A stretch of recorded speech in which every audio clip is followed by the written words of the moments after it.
আজকের এই রজনীতে আমরা সাহাবীদের জীবনী থেকে কিছু কথা শুনবো ইনশাআল্লাহ পড়েন। কারণ সাহাবীরাই হচ্ছে আমাদের অনুপ্রেরণা। They are our spirit. They are our model. They are our real superhero. They are our real inspiration. ঠিক কি না? সাইয়েদনা আবু বকর, সাইয়েদনা ওমর ফারুক, সাইয়েদনা আলী রাদিয়াল্লাহু তাআলা আনহু, উসমান যুন্নুরাইন, এরা আমাদের মডেল। ঠিক কি না? নাকি সালমান খান আমাদের মডেল? আমির খান কোন খেলোয়াড়, নায়ক, নায়িকা, গায়ক, গায়িকা? আমাদের মডেল হচ্ছে বিশ্বনবী আর সাহাবারা। আওয়াজ করে বলতে হবে, ঠিক কি না? এজন্য রব্বুল আলামিন বলেন, মুহাম্মাদুর রাসূলুল্লাহি ওয়াল নাবিয়্যুনা মা'আহু আশিদ্দাউ আলাল কুফফারি রুহামাউ বাইনাহুম। মুহাম্মদ হলো আল্লাহর রাসূল, আর মুহাম্মদ সাল্লাল্লাহু আলাইহি ওয়াসাল্লামের সাথে যারা থাকে তারা কাফেরদের ব্যাপারে বজ্র কঠোর, মুমিনদের ব্যাপারে পুষ্পকোমল। সুবহানাল্লাহ। মুহাম্মদ সাল্লাল্লাহু আলাইহি ওয়াসাল্লাম হচ্ছেন আল্লাহর রাসূল, আর মুহাম্মদ সাল্লাল্লাহু আলাইহি ওয়াসাল্লামের সাথে যারা থাকে মানে সাহাবারা, আশিদ্দাউ আলাল কুফফার, তারা কাফেরদের ব্যাপারে বজ্র কঠোর, রুহামাউ বাইনাহুম, কিন্তু নিজেরা পুষ্পকোমল। সুবহানাল্লাহ। আমরা হয়ে গেছে উল্টা, আমরা নিজেরা বজ্র কঠোর। ঠিক না? সাহাবারা হচ্ছেন কাফেরদের ব্যাপারে বজ্র কঠোর। পাখা পাওয়া যায়নি, পাখা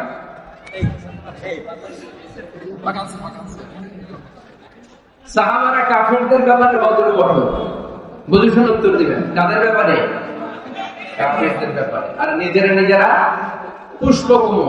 আমরা তা উল্টো, আমরা নিজেরা বজ্র কঠোর। দেখা হলে বলে আপনি কোন পিঠে বলি, দেখা হলে শুনতে বলে আপনি কোন দল করেন, আসলে নাই। আর কাফের ফতোয়া তো বলে লাভ নাই, আসলে নাই। আচ্ছা ভাই, আমরা সবাই ভাই। ইন্নামাল মুমিনুনা ইখওয়া ফাসলিহু বাইনা আখাওয়াইকুম। আমরা যে ভাই, এটা আমরা ভুলে গেছি। যেখানে ইসলাম আমাদেরকে শিখায় হিন্দু তোমার ভাই, খ্রিস্টানও আমার ভাই, নাস্তিকগুলো আমার ভাই। ঠিক কি না? ভাতৃত্ব তিন ধরনের। একটা হচ্ছে লুফুয়া আন-নাসাবিয়া, ব্লাড কানেকশনের ভাই, যেমন আমার মায়ের পেটের ভাই, সে লুফুয়া নাসাবিয়া, আমরা আপন ভাই। ঠিক কি না? দুই নম্বর ক্যাটাগরি হচ্ছে আমরা এখানে যারা আছি, এটাকে বলে লুফুয়া দ্বীনিয়া, দ্বীনি ভাই। আমরা একে অপরের কি ভাই? আমরা কেউ তো চিনি এখানে? কোন আত্মীয়তার সম্পর্ক আছে? ব্লাড কানেকশন আছে? কিন্তু আমরা ভাই। আমার ভাইয়ের কিছু হলে আমার কষ্ট লাগে। ঠিক কিনা? ফিলিস্তিনে আমার ভাইয়ের গায়ে আঘাত লাগে, আমার হৃদয়ে আগুন জ্বলে যায়। ঠিক কিনা? আমার রোহিঙ্গা ভাইদেরকে যখন 1 মিলিয়ন রোহিঙ্গাকে যখন নিজ ভিটে মাটি ছাড়া করা হয়েছে, আমরা এটা সহ্য করতে পারি নাই, আমাদের রক্তক্ষরণ হয়েছে। ঠিক কিনা? ইন্ডিয়াতে যখন আমার মুসলিম ভাইয়ের আক্রান্ত হয়, আমরা এখান থেকে গর্জে উঠি, কারণ আমরা দিনী ভাই।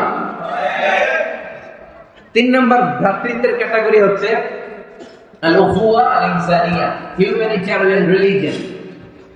মানবিক দিক থেকে ভাই, সেই দিক থেকে হিন্দু আমার ভাই। ঠিক না? খ্রিস্টান আমার ভাই, নাস্তিকও আমার ভাই। বলেন তো আমাদের আদি পিতার নাম কি?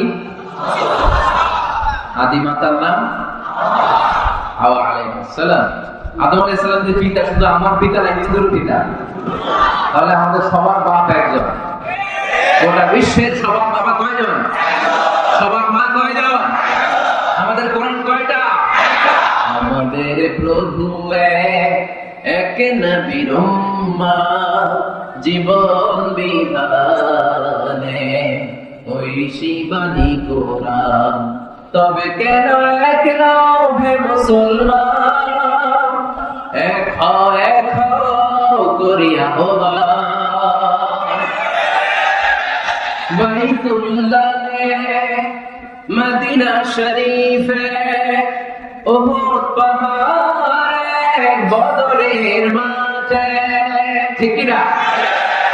বাইতুল্লাহে, মদিনা শরীফে, উহুদ পাহাড়ে, বদরের মাঠে, এক একটা তো জীবন মরণ একটাই, একই সাথে মিলে মিশে একটাই প্রাণ। তবে কেন কেন হে মুসলমান, এক হও করিয়া ভগবান। আমরা এক সুতোয় গাথা, এই গোটা মানব সভ্যতা শিকড় এক জায়গায়, আদম আর হাওয়া, তার মানে সবাই ভাই ভাই। ঠিক না? এই ভেদাভেদ আমরা করেছি, বিভেদের প্রাচীর আমরা বানিয়েছি তুই কালো আমি সাদা, আমরা বানিয়েছি তুই ব্রাহ্মণ আমি শূদ্র, আমরা বানিয়েছি তুই আরব আমি অনারব। আল্লাহর কাছে কোনো পার্থক্য নাই, সব আল্লাহর গোলাম। চিন্তা করা ঠিক না? এই জন্য সাহাবাদের মধ্যে যে অভ্যাসটা ছিল, ট্রেডিশন ছিল, রহমাউ বাইনাহুম, নিজেরা পুষ্প কোমল, এক ভাই আরেক ভাইয়ের জন্য জীবন দিয়ে দিত। মক্কা থেকে মুহাজির সাহাবারা বাড়ি ছেড়ে, ঘর ছেড়ে, পরিবার ছেড়ে, সম্পদ ছেড়ে মদিনায় আসলেন। মদিনাতে তাদের কেউ নাই, এলাকাটা অপরিচিত। বিশ্বনবী বললেন, চিন্তার কোনো কারণ নাই, টেনশন করো না। প্রত্যেক মুহাজির সাহাবীকে ধরে ধরে মদিনার আনসারী সাহাবীদের বাড়িতে পাঠিয়ে দিলেন, আর প্রত্যেকের সাথে ভ্রাতৃত্বের বন্ধনে আবদ্ধ করে দিলেন, ভাই ভাই বানিয়ে দিলেন। ভাই আনসার সাহাবারা নিজেদের যাদের দুইটা বউ ছিল, তারা বলতে শুরু করলো, মুহাজির সাহাবী তুমি আমার ভাই, কিন্তু বিশ্বনবী তোমার দায়িত্ব আমাকে দিয়েছে, তুমি আমার আপন ভাইয়ের চেয়ে বড়, ঠিক কিনা? আমার দুইজন স্ত্রী, আমি একজনকে তালাক দিয়ে দিব, কারে ভালো লাগে দেখো, এই দুইজনের মধ্যে থেকে কারে ভালো লাগে তাকে তালাক দিব, ডিভোর্স দিব, তাকে তুমি বিয়ে করে ফেলবা। আমার যত সম্পদ আছে সব সম্পদ এই যে সামনে নিয়ে আসলাম, অর্ধেক তোমার অর্ধেক আমার। সুবহানাল্লাহ বলবেন না? This is called Islamic brotherhood. এভাবে সম্পদ পেয়ে, স্ত্রী পেয়ে মুহাজির সাহাবারা আনন্দে নিয়ে যায় নাই। আব্দুর রহমান ইবনে আউফ রাদিয়াল্লাহু তাআলা আনহুকে যখন প্রস্তাব দেয়া হলো, আপনি আমার ভাই, আপনার দায়িত্ব বিশ্বনবী আমাকে দিয়েছে, আমার সব সম্পদের অর্ধেক নিয়ে যান, আমার একাধিক স্ত্রী আছে, কারে ভালো লাগে তাকে তালাক দিয়ে দিব, নিয়ে যান। উনি আনন্দের জন্য সব নিয়ে যায় নাই। আমরা পাইলে কি করতাম? হ্যাঁ, ধরেন আপনার বাড়ি ফরিদপুর, আপনি গেছেন চিটাগাং, একজন আপনার ভাই বানাই দিল, এখন বললো ভাই আমার দুই বউ, একটা আপনি নিয়ে যান। আমার 20 কোটি টাকা আছে ব্যাংকে, 10 কোটি আপনার। আমরা কি করতাম? আহা কি আনন্দ, আকাশে বাতাসে, ঠিক কিনা? আমরা তো মহা খুশি হয়ে যেতাম। আব্দুর রহমান ইবনে আউফ, হোয়াট ইজ দ্য পার্সোনালিটি, কি পার্সোনালিটি, ব্যক্তিত্ব তার বিলং করতো। উনি বলেছেন, দুল্লানি আলা সুক, বারাকাল্লাহু ফি মালিকা ওয়া আহলিক, আল্লাহ তোমার স্ত্রীর মধ্যে বরকত দেখ, সম্পদেও বরকত দেখ। আমার সম্পদও লাগবে না, স্ত্রীও লাগবে না, শুধু বাজারটা কোথায়, show me the way to market, মদিনার বাজারটা কোথায় দেখায় দাও, আমি ব্যবসা করে নিজেই ধনী হয়ে যাব। ভ্রাতৃত্বের বন্ধন। আশিদ্দাউ আলাল কুফফার রহমাউ বাইনাহুম, সাহাবারা কাফেরদের সাথে বজ্র কঠোর, নিজেরা পুষ্প কোমল, আর আমরা নিজেরা বলেন বজ্র কঠোর। এজন্য সাহাবীদের যে পন্থা, ওই পন্থা আমাদের মধ্যে আনার দরকার আছে না? আমরা কি নিজেদেরকে ভাই বলতে পারি না? হ্যাঁ, আর কতদিন? সেই ছোটবেলা থেকে শুনতেছি, এরা দেখতে পারে না, এরা গালি দেয়, কিন্তু আমরা ভাই। ইসলাম আমাদেরকে এটা শিখায় নাই, চিল্লায় বলেন ঠিক কিনা? তাই আমরা ভ্রাতৃত্বের বন্ধনে অটুট থাকতে চাই। আজকের মাহফিলের স্লোগান হোক, কালিমা লা ইলাহা ইল্লাল্লাহ, যে পড়েছে সেই আমার ভাই। তার জন্য আমার হৃদয়ে ভালোবাসার দরকার আছে না? এজন্য রব্বুল আলামিন বলেন, মুহাম্মাদুর রাসূলুল্লাহি ওয়াল্লাযীনা মা'আহু আশিদ্দাউ আলাল কুফফারি রুহামাউ বাইনাহুম। মুহাম্মদ সাল্লাল্লাহু আলাইহি ওয়াসাল্লাম আল্লাহর রাসূল, তার সাথে যারা থাকে মানে তারা সাহাবারা, নিজেরা পুষ্পকমল, কাফেরদের ব্যাপারে তারা বজ্র কঠোর। সুবহানাল্লাহ পড়েন। এরপর আল্লাহ বললেন, তারাহুম রুকআন সুজদান ইয়াবতাগুনা ফাদলাম মিনাল্লাহি ওয়া রিদওয়ানা। ও নবী, আপনি দেখবেন আপনার সাহাবারা সব সময় রুকু করে, সব সময় সিজদা করে, সিজদার মধ্যে তারা মাথা ঠুকে ঠুকে আমার দরবারে কাঁদে, ঠিক কি না? সাহাবাদের একটা বৈশিষ্ট্য হচ্ছে, অবসর পেলেই ওনারা রুকু করতেন, সিজদা করতেন। আকরাবু মা ইয়াকুনুল আবদু মির রাব্বিহি ওয়া হুয়া সাজিদ ফাআকসিরু ফীহি দুআ। বান্দা যখন সিজদায় লুটিয়ে পড়ে, বান্দা তখন আল্লাহর সবচেয়ে কাছে চলে যায়। আমরা যখন সিজদা দেই তখন আল্লাহর কাছে চলে যাই। কখন কাছে চলে যাই? যখন কি দেই? আপাত দৃষ্টিতে মনে হয় আমার সেজদাটা মসজিদের টাইলসের উপরে পড়েছে, জায়নামাজের উপরে পড়েছে, মসজিদের কাতারের উপরে, মুসল্লার উপরে পড়েছে, কিন্তু আল্লাহর হাবিব বলেন তোমার সেজদাটা আল্লাহর কুদরতি পায়ের উপরে পড়েছে। সাহাবীরা সব সময় রুকু সিজদায় করে থাকতেন, আল্লাহর কাছে তারা চাইতেন। তাই আমাদের মডেল হবে সাহাবা। আমাদের মডেল হবে কারা? আওয়াজ করে বলেন কারা? এই মেসেজটা বাড়িতে নিয়ে যেতে পারবেন তো? This is the first message I drop today for the people of Faridpur. ফরিদপুরবাসীর জন্য আজকে আমার প্রথম মেসেজ, আমাদের মডেল হচ্ছে সাহাবারা। ঠিক কি না?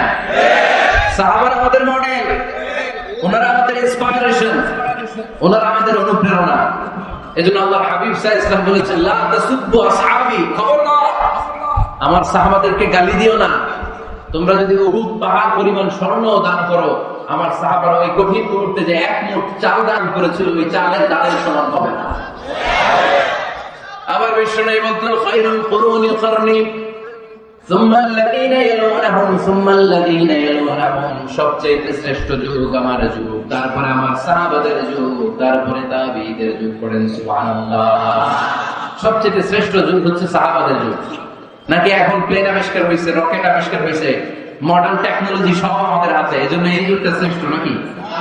আল্লাহর হাবিব সাল্লাল্লাহু আলাইহি ওয়াসাল্লাম বলেছেন সাহাবাদের যুগটা হচ্ছে গোটা দুনিয়া যত যুগ এই পৃথিবী দেখেছে সবচেয়ে শ্রেষ্ঠ যুগ হচ্ছে সাহাবাদের যুগ। চিল্লা করেন ঠিক কিনা? আবার আল্লাহ বললেন রাদিয়াল্লাহু তাআলা আন, রব্বুল আলামিন দুনিয়ার কোন গোষ্ঠীর ব্যাপারে, দুনিয়ার কোন জাতির ব্যাপারে, দুনিয়ার কোন মানুষদের ব্যাপারে রিদওয়ানুল্লাহ আল্লাহর সন্তুষ্টির কথাটা বলেন নাই, শুধু বলেছেন কেবলমাত্র সাহাবাদের জন্য। সুবহানাল্লাহ। এজন্য সাহাবাদের নাম শুনলে কি করতে হয়? আমি যদি করি আবু বকর, এরপরে কি করবেন? যদি করি ওমর, যদি করি আলী, যদি করি উসমান রাদিয়াল্লাহু তাআলা আনহু, আল্লাহ তাআলা আমাদের উপর খুশি হয়েছেন, ঠিক কি না? এজন্য সাহাবারা আমাদের মডেল। আজকে আমরা সাহাবাদের জীবন চরিত্র সম্পর্কে কিছু জানার চেষ্টা করব এবং সেই জীবনের আলোকে আমাদের জীবনকে আলোকিত করতে চেষ্টা করব ইনশাআল্লাহ। পড়েন সবার মনোযোগ আছে তো? আজকে আমরা সাইয়েদনা ওমর ফারুকের বায়োগ্রাফি সম্পর্কে জানব। ওমর ফারুক রাদিয়াল্লাহু তাআলা আনহু, the superhero of this উম্মাহ। এই উম্মার সুপার হিরো তিনি, ঠিক কি না? ওনার মুখের আগে লাঠি চলতে বেশি। সুবহানাল্লাহ পড়বেন না? মাঝে মাঝে লাঠি চালানোর দরকার আছে না নাই? সাইয়েদনা ওমর ফারুক আমাদের জন্য অনুপ্রেরণা। He is the real superhero of Muslim উম্মাহ। তিনি এই উম্মার রিয়েল সুপার হিরো। এজন্য ওনার জীবনী থেকে আমরা কিছু শিক্ষা নেওয়ার চেষ্টা করবো ইনশাআল্লাহ।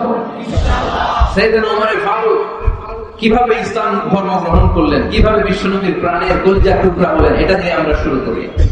আল্লাহ তাআলা সাইয়েদনা ওমর ফারুকের হৃদয়ের মধ্যে 3টা ধাক্কা মেরেছেন, ঈমানের ধাক্কা। আওয়াজ করে বলতে হবে কয়টা? জোরে বলেন তো কয়টা? 3টা ঈমানি ধাক্কা। এক হচ্ছে বিশ্বনবীর দোয়ার ধাক্কা, এক কি? দোয়ার ধাক্কা। 2 হচ্ছে সূরা হাক্কা দিয়ে দিয়েছেন আল্লাহ এক ধাক্কা। সুবহানাল্লাহ বলবেন না? 3 হচ্ছে সূরাতুত তাহা দিয়ে আল্লাহ দিয়েছেন আরেকটা ধাক্কা। এই 3টা ঈমানি ধাক্কা যখন সাইয়েদনা ওমর ফারুকের হৃদয়ে লাগলো, উনি পড়তে আরম্ভ করেছেন আশহাদু আল্লা ইলাহা ইল্লাল্লাহ ওয়া আশহাদু আন্না মুহাম্মাদান আবদুহু ওয়া রাসূলুহু। চিল্লায়ে বলেন আল্লাহু আকবার। বিশ্বনবী মক্কায় বসে বসে তাহাজ্জুদের সালাত পড়ে আল্লাহর কাছে দোয়া করলেন, আল্লাহ আল্লাহুম্মা আইজ্জাল ইসলাম বিআহাব্বির রাজুলাইনি ইলাইক। ও আল্লাহ, 2 জন লোকের নাম বলবো, 2 জনের দরকার নেই, এই 2 জনের একজনকে আপনি ইসলামের সুশীতল ছায়া তলে এনে ইসলামকে বিজয় দান করে দেন। মুহূর্তের মধ্যে দোয়াটা কবুল করে নিয়েছে কে? আল্লাহ। বিশ্বনবী বললেন, আল্লাহ 2 জনের নাম বলবো আজকের দোয়ায়। আবি জাহল ইবনে হিশাম, হয়তো হিশামের বেটা আবু জাহেলকে আপনি ইসলামের ভিতরে নিয়ে আসেন, কিংবা ওমর ইবনুল খাত্তাবের বেটা ওমরকে আপনি ইসলামের ছায়া তলে নিয়ে আসেন। ওমর ফারুকের জন্য দোয়াটা কবুল করে নিয়েছে কে? মক্কার যে অবস্থা, আল্লাহ হাবিব সাল্লাল্লাহু আলাইহি ওয়াসাল্লাম বুঝলেন মক্কার এই 2 জনের একজন যদি আমার সাথে না থাকে তাহলে মক্কায় দাওয়াতি কাজ চালিয়ে যাওয়া যাবে। আল্লাহ বললেন, আল্লাহ বেশি চাই না, এই 2 জনের একজন, হয় আবু জাহেল নয় ওমর, হয় আবু জাহেল নয় ওমর। বিশ্বনবী যখন দোয়া করলেন, এই দোয়ার একটা ইমানি ধাক্কা, নূরানি ধাক্কা সাইয়েদনা ওমর ফারুকের হৃদয়কে স্পর্শ করে গেল। দোয়া ইজ লাইক এ মিসাইল। এই যে আমরা দোয়া করি, এটা মিসাইলের মতো। যুদ্ধে মিসাইল হামলা করে না? মিসাইল হামলা করার পরে এই মিসাইল লক্ষ্য বস্তুতে যে ভেদ করে, ঠিক কিনা? তেমনি দোয়ার মতো যদি আপনি দোয়া করতে পারেন, আপনি যেই জন্য দোয়া করেছেন ঠিক ওই জায়গায় যে আপনার দোয়া স্পর্শ করে। সুবহানাল্লাহ বলবেন না? বিশ্বনবীর দোয়ার মাধ্যমে প্রথমে সাইয়েদনা ওমর ফারুকের হৃদয়ে এক ধাক্কা লাগলো। 2 নম্বরে রব্বুল আলামিন সূরাতুল হাক্কা দিয়ে ওমর ফারুকের হৃদয়ের মধ্যে দিলেন এক ধাক্কা। পড়েন আল্লাহু আকবার। কোরআনের ভিতরে সূরাতুল হাক্কা নামে একটা সূরা আছে নাই? আল হাক্কাতু মাল হাক্কা ওয়া মা আদরাকা মাল হাক্কা। পড়েন আল্লাহু আকবার। বিশ্বনবী যখন দোয়া করলেন, ওই দোয়া যখন সাইয়েদনা ওমর ফারুকের হৃদয় স্পর্শ করলো, সাইয়েদনা ওমর ফারুক সব সময় বিশ্বনবীর ফলো করতে আরম্ভ করলেন। বিশ্বনবী ডানে গেলে লুকিয়ে লুকিয়ে ওমর ফারুক ডানে যায়, বিশ্বনবী বায়ে গেলে লুকিয়ে লুকিয়ে ওমর ফারুক বায়ে যায়। বিশ্বনবী একবার মসজিদুল হারামে যে নামাজ পড়তে শুরু করলেন, ওমর ফারুক তখন বিশ্বনবীকে পিছু পিছু ছদ্মবেশে পেছন থেকে যে বিশ্বনবী কিভাবে নামাজ পড়ে দেখতে শুরু করলেন। বিশ্বনবী দাবিন চায় সারা নামাজে আল হাক্কাতু মাল হাক্কা তেলাওয়াত শুরু করে দিলেন। আল হাক্কাতু মাল হাক্কা তেলাওয়াত শুরু করে দিলেন। তেলাওয়াত করতে করতে বিশ্বনবী যখন তেলাওয়াত করতেছে, ওমর ফারুক এরকম দুলতেছে আর মজা পাচ্ছে। ওমিয়া বিশ্বনবীর কণ্ঠ বুঝে আমার মতো কণ্ঠ, আপনার মতো কণ্ঠ, আহমদ বিন ইউসুফের কণ্ঠ, আব্দুল বাসিতের কণ্ঠ না? বিশ্বনবীর গলায় যে কি সুরের ঝংকার আল্লাহ দিয়েছেন, কি সুরের লহরী আল্লাহ দিয়েছেন, একবার যে শুনতো পাগল হয়ে যেত। আল্লাহু আকবার। বিশ্বনবী সূরা হাক্কা মন্ত্রমুগ্ধ তেলাওয়াতে, মন্ত্রমুগ্ধ সুর দিয়ে, মন্ত্রমুগ্ধ কণ্ঠ দিয়ে তেলাওয়াত করতে লাগলেন। এশার সালাতে ওমর ফারুক বলতে লাগলেন। ওমর ফারুক যত শুনেন অবাক হয়ে যায়, যত শুনেন অবাক হয়ে যায়, যতই শুনে অবাক। কিরে, কারণ তিনি আরবি ভাষা বুঝতেন। এত সুন্দর শব্দের গাঁথনি, এত প্রাঞ্জল বর্ণনা, এত সুন্দর অন্তমিল, এটা কবিতা না হয়ে পারে না। উনি মনে মনে ভাবলেন এটা মনে হয় কবিতা। It might be poem, it could be poem.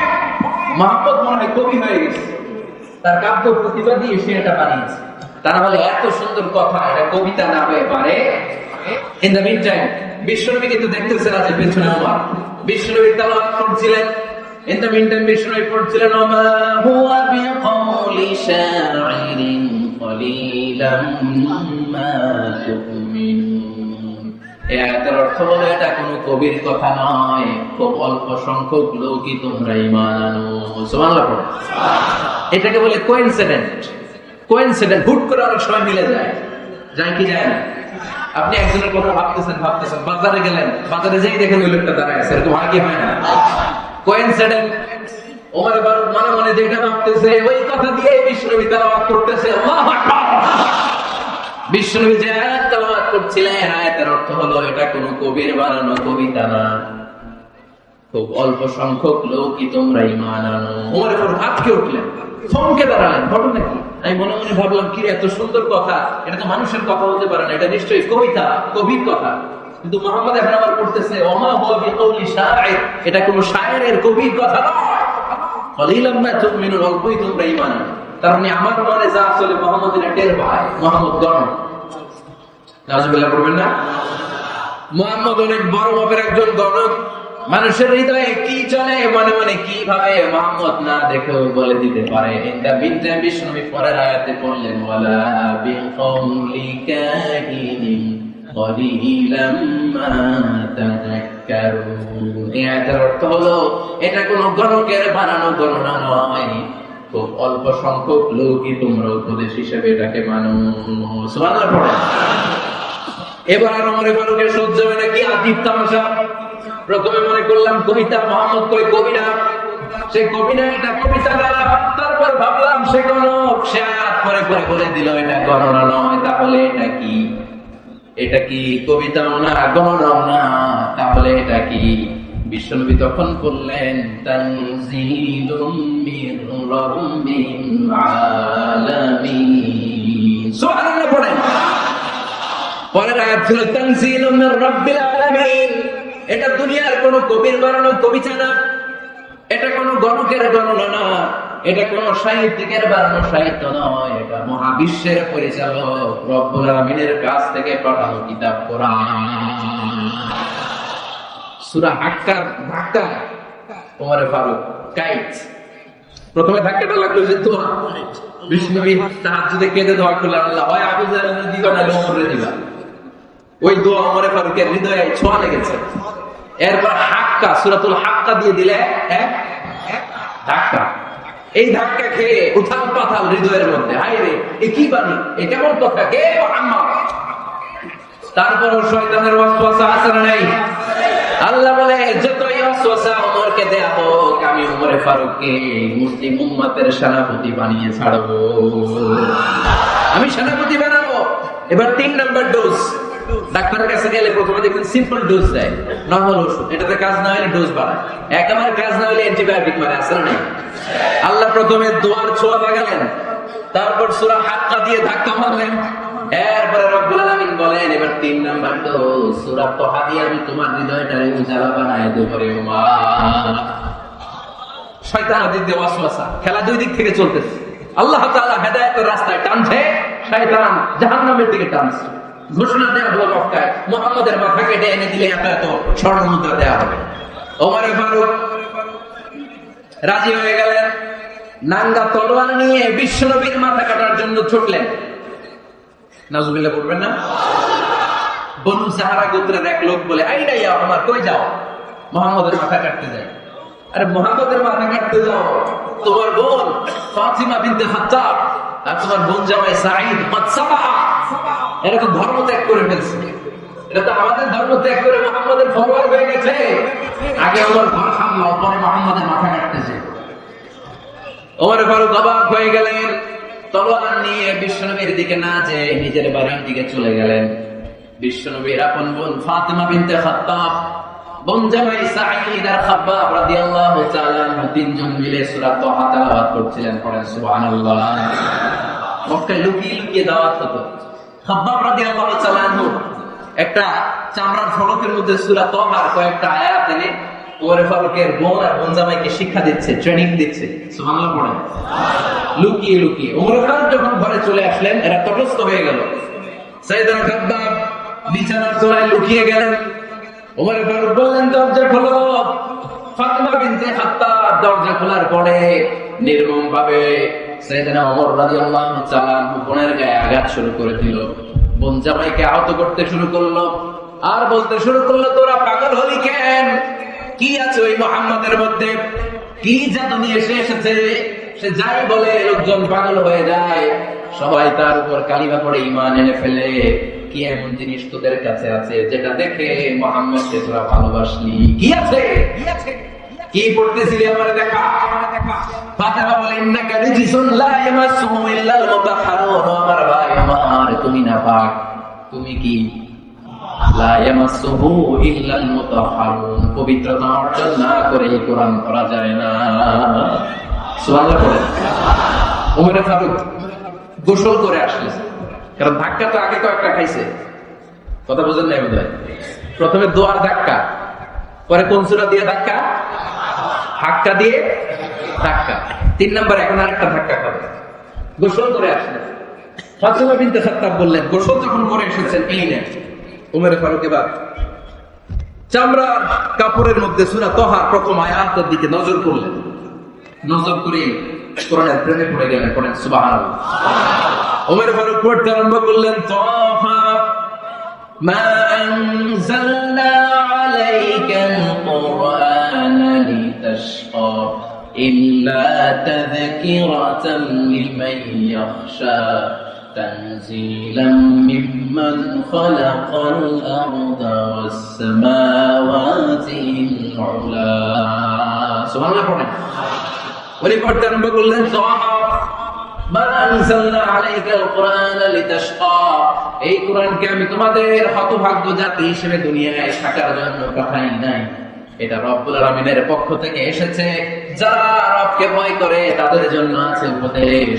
যিনি আকাশ বানিয়েছেন, জমিন বানিয়েছেন, ওই আল্লাহ তাআলা নিজেই এই কোরআন পাঠিয়েছে। আওয়াজ করে পড়তে হবে আল্লাহু আকবার। উনি খুব ভালো আরবি জানতেন। সূরা তাহা পড়ার পরে আর ধৈর্য ধারণ করতে পারে না। ওমর ফারুক ছোট্ট বাচ্চার মতো কান্না শুরু করে দিলেন। আল্লাহু আকবার। সূরা তাহা হাতে নিয়ে, তলোয়ারটা হাতে নিয়ে বিশ্বনবীর দিকে ছুটতে আরম্ভ করলেন। আইয়া মুহাম্মদ, কোথায় মুহাম্মদ? তোমরা আমাকে মুহাম্মাদের কাছে নিয়ে চলো। বিশ্বনবী তখন সাফা পাহাড়ের পাদদেশে দারুল আরকাম ইবনে আল-কামের ঘরে লুকিয়ে লুকিয়ে কোরআনের দাওয়াত দিতেন। ওমর ফারুককে পাগলের মতো ছুটে আসতে দেখে বিশ্বনবীর চাচা হামজা ইবনে আব্দুল মুত্তালিব বললেন, নবী আপনি পালান। ওই যে খাত্তাবের বেটা ওমর আপনাকে অপমান করার জন্য, আক্রমণ করার জন্য তেড়ে এসেছে।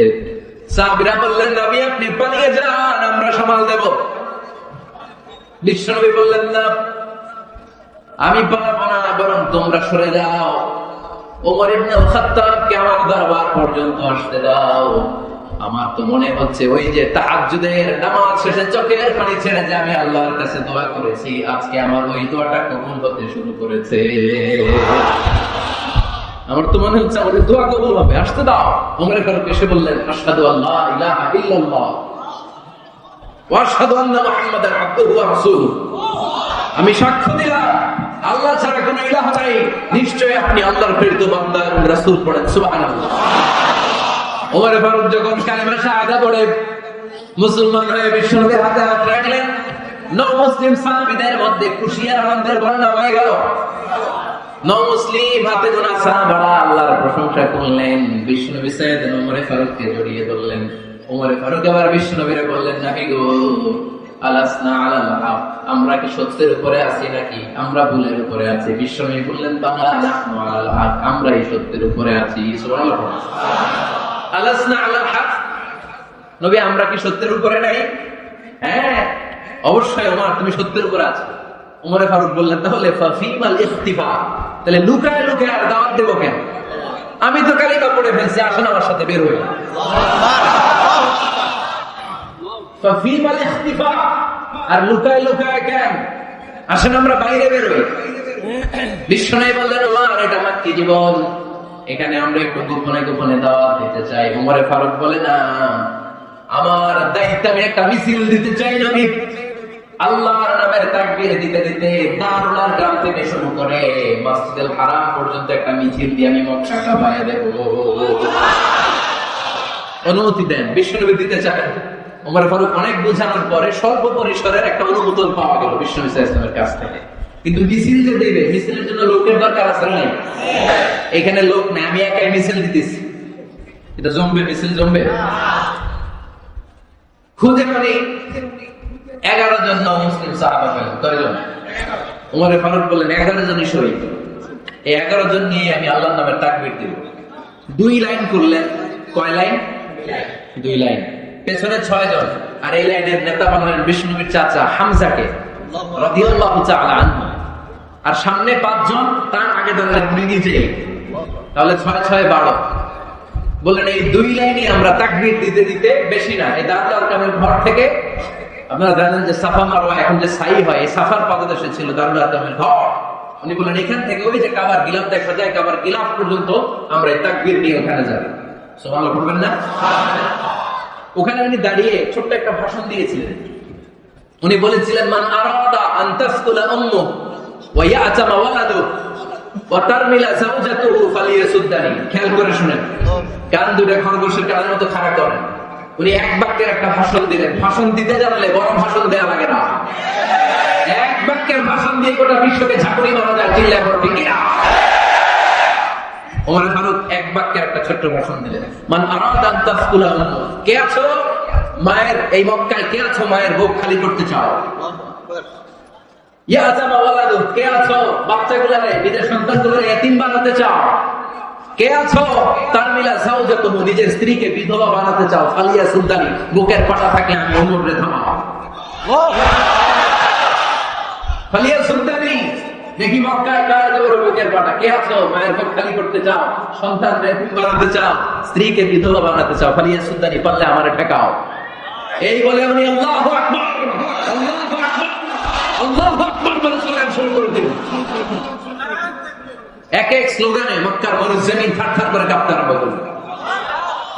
এই মিছিল মক্কার কেউ দেন, মিছিলের আওয়াজ শুনে আবু জাহেল বের হইছে, উতবা বের হইছে, শাইবা, ওয়ালিদ ইবনে মুগীরা সব বের হইছে। কি রে, আমার এলাকায় এত বড় স্লোগান, কার এত সাহস? বের হয়ে দেখে মিছিলের সামনে ওমরের দিকে দিছে এক দৌড়। কারণ ওমরে ফারুককে থামানোর মতো বাপের বেটা মক্কায় দ্বিতীয়টা কেউ ছিল না। আওয়াজ করে বলেন ঠিক কিনা? ওমরে ফারুক আল্লাহু আকবার, আল্লাহু আকবার বলে স্লোগান দিতে দিতে মসজিদুল হারামের ভিতরে ঢুকে গেল। কাবার গিলাফ ধরার পরে সেদিন মিছিল থেমেছে। ওই আল্লাহর নামের স্লোগান সেদিন কেউ থামাতে পারে নাই, কিয়ামত পর্যন্ত কেউ থামাতে পারবে না। চিল্লায় বলো ঠিক কিনা?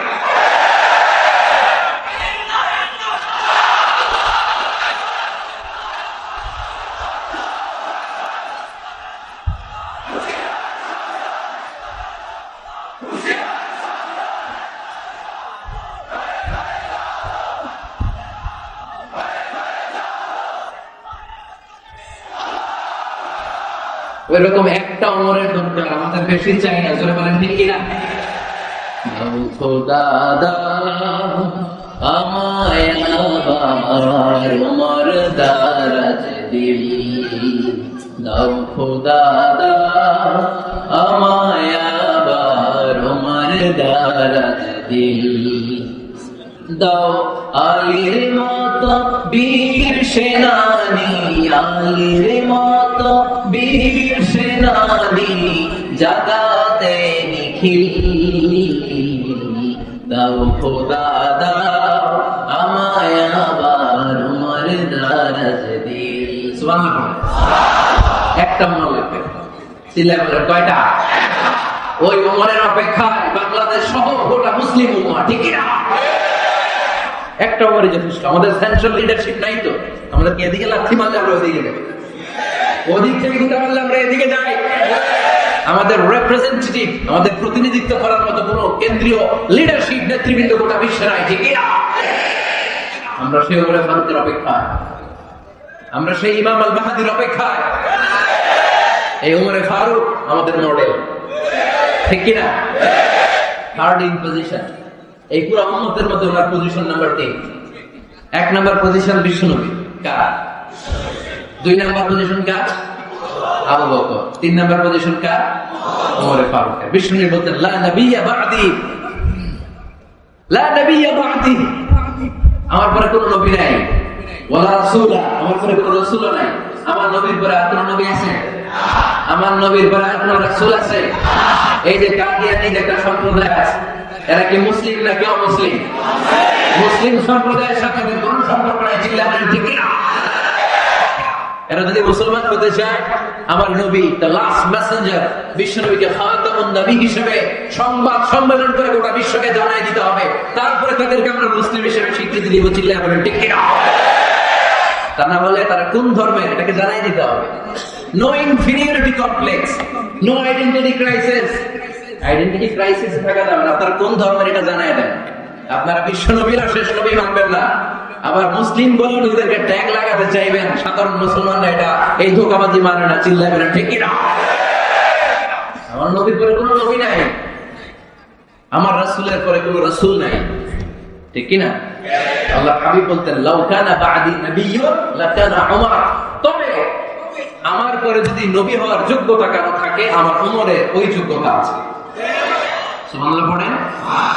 প্রভু তুমি বলেছ রাসূল দেবে না, বলনি দেবে না, বলনি দেবে না হামজা তারি, খালিদ বিজয় সমর। প্রভু তুমি বলেছ রাসূল দেবে না, বলনি দেবে না, বলনি দেবে না হামজা তারি, খালিদ বিজয় সমর। প্রভু তুমি বলেছ রাসূল দেবে না।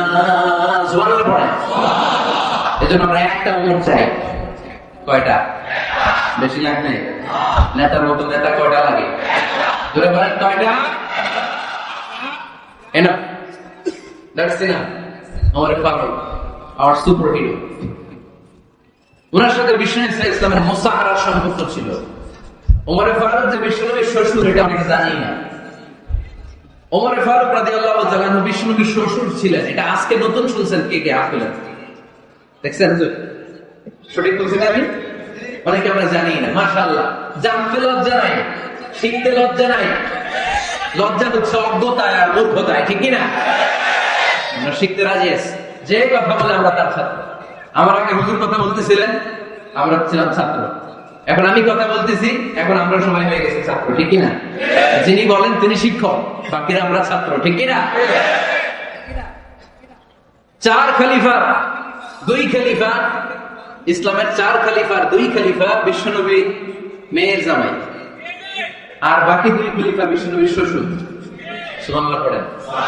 সাইয়েদনা আলী রাদিয়াল্লাহু তাআলা আনহু, সাইয়েদনা উসমান যুন নূরাইন বিশ্বনবীর মেয়ের জামাই।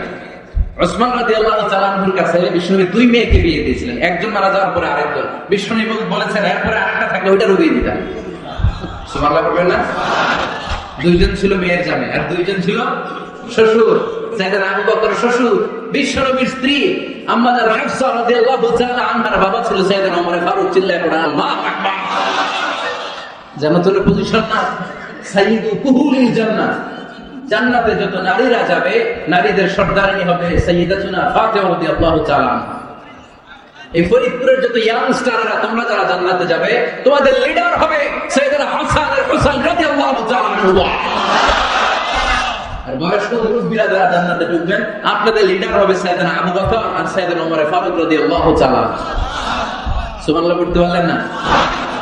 ওমর ফারুক সাধারণ কোন ক্যারেক্টারিস্টিক্স নয়। ওনাকে আল্লাহ তাআলা নলেজও দিয়েছেন, আবার দ্বীনদারিও দিয়েছেন। আমার দ্বীনী ভাইরা খেয়াল রাখবেন, কোন আলেমের মধ্যে বা কোন নেতার মধ্যে যদি এই দুইটার সমন্বয় আপনি পান, যে তার জ্ঞানও আছে আবার দ্বীনদারিও আছে, he belongs the knowledge and he belongs the taqwa, সে গোটা বিশ্বকে জয় করে ফেলছে, ঠিক না? যার মধ্যে জ্ঞান আছে, যার মধ্যে তাকওয়া আছে, তার কেউ ক্ষমা রাখতে পারে? ওমর ফারুককে এই 2 নেয়ামত দিয়ে ধন্য করেছে কে? সহিহ বুখারীর বর্ণনা। বিশ্বনবী সাহাবীদের সামনে একটা স্বপ্নের কথা বলছেন। বিশ্বনবী বললেন, আমি স্বপ্নে দেখলাম আমার আঙ্গুলের ফাঁকা থেকে দুধ বের হচ্ছে। আমি তৃপ্তি সহকারে দুধ খেলাম। খাওয়ার পরে দেখলাম আঙ্গুলের মধ্যে একটু দুধ লেগে আছে। আমার আঙ্গুলে অতিরিক্ত লেগে থাকা দুধটা আমি ওমর ফারুকের মুখের মধ্যে লাগিয়ে দিলাম। সাহাবারা বললেন, ইয়া রাসূলুল্লাহ, ইয়া হাবিবাল্লাহ, মাযা আওয়ালতা বিহি, এই স্বপ্নের আপনি কি ব্যাখ্যা করলেন? আমরা তো বুঝলাম না। বিষ্ণুনবী বললেন, আওয়ালতু বিহি আল ইলম, আমি এই দুধ দিয়ে জ্ঞানের ব্যাখ্যা করেছি। কারণ ওমরকে আল্লাহ যেই জ্ঞান দিয়েছে, গোটা বিশ্বের কাউকে এত জ্ঞান দেয় না। এজন্য স্বপ্নে যদি কেউ দেখেন যে আপনি দুধ খাচ্ছেন, তার মানে আল্লাহ তাআলা আপনার জ্ঞান বাড়ায় দিবেন। ওমর ফারুককে দুধ খেয়ে অতিরিক্ত দুধের অংশটা বিশ্বনবী আবু বকর রাদিয়াল্লাহু তাআলা আনহুর মুখে দেন নাই, সাইয়েদনা উসমানের মুখে দেন নাই, আলী রাদিয়াল্লাহু তাআলা আনহুর মুখে দেন নাই। স্বপ্নে ওই অতিরিক্ত লেগে থাকা দুধটা বিশ্বনবী ওমর ফারুকের ঠোঁটের মধ্যে লাগিয়ে দিয়েছে। এই হাদিস থেকে প্রমাণ হয় আল্লাহ তাআলা জ্ঞানের নিয়ামতে সাইয়েদনা ওমর ফারুককে ধন্য করেছে। আবার বুখারীর বর্ণনা, বিশ্বনবী সাল্লাল্লাহু আলাইহি ওয়াসাল্লাম আরেকটা স্বপ্নের বর্ণনা দিচ্ছেন। তিনি বললেন, তোমাদের সবাইকে স্বপ্নে আমার সামনে দাঁড় করানো হলো। আমি দেখলাম তোমাদের কারো জুব্বা নাভি পর্যন্ত, কারো জুব্বা হাঁটু পর্যন্ত, কারো জুব্বা টাকনু পর্যন্ত। ওমর ফারুককে যখন স্বপ্নে আমার সামনে দাঁড় করিয়ে দেয়া হলো, আমি দেখলাম ওমরের জুব্বা এত লম্বা, ওমর টেনে হিচড়ে তার জুব্বা নিয়ে সামনে হেঁটে যাচ্ছে। সাহাবারা বললেন, ফামাযা আওয়ালতা বিহি ইয়া রাসূলুল্লাহ, ও আল্লাহর রাসূল, এই স্বপ্ন দিয়ে আপনি কি বোঝাতে চাইলেন? আমরা কিছু বুঝলাম না। বিশ্বনবী বললেন, আওয়ালতু বিহি আদ-দীন, আমি এই হাদিসের দ্বারা দ্বীনের ব্যাখ্যা করলাম। যার জামা যত লম্বা, তার দ্বীনদারি তত বেশি। সুবহানাল্লাহ, আসতে বলেন। স্বপ্নে দেখলেন কোন সাহাবীর জুব্বা নাভি, কোন সাহাবীর হাঁটু, কারোটা টাকনু, কিন্তু ওমর ফারুকের জুব্বা এত লম্বা, ইয়াজুরু সাওবাহু, তিনি তার জুব্বা টেনে নিচে যাচ্ছেন। বিশ্বনবী বললেন, এটা দ্বারা আমি দ্বীন, আমি তাকওয়া, দ্বীনদারি, তাকওয়া, এটার ব্যাখ্যা করেছি। তার মানে ওমর ফারুকের তাকওয়ার সামনে সব তাকওয়া পানি হয়ে যাবে। সুবহানাল্লাহ।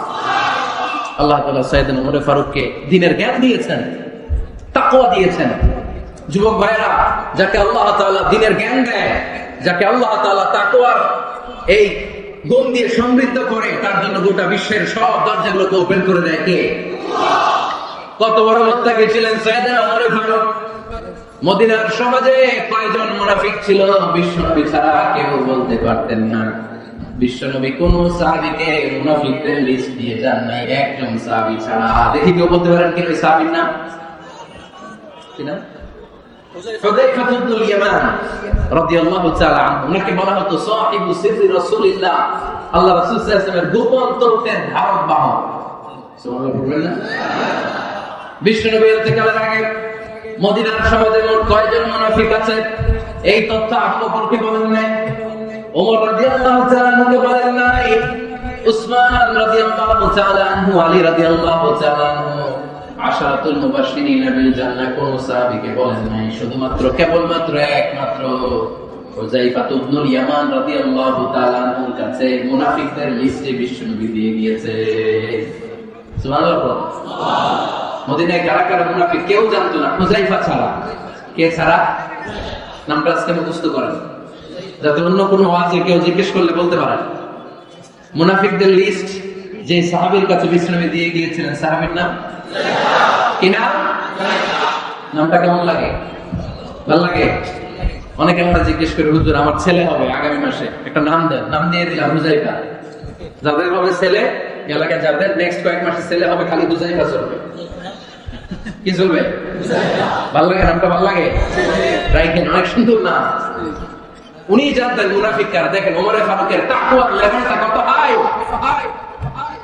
ওমর ফারুক একদিন হুযায়ফা রাদিয়াল্লাহু তাআলা আনহুর কাছে গেলেন, যে বললেন, হুযায়ফা, বিশ্বনবী ইন্তেকালের আগে মুনাফিকদের নামের লিস্টটা কারো কাছে দেয় নাই, আমার জানা নাই, সাইয়েদনা আবু বকরের জানা নাই, কোন সাহাবীর জানা নাই, তুমি ছাড়া।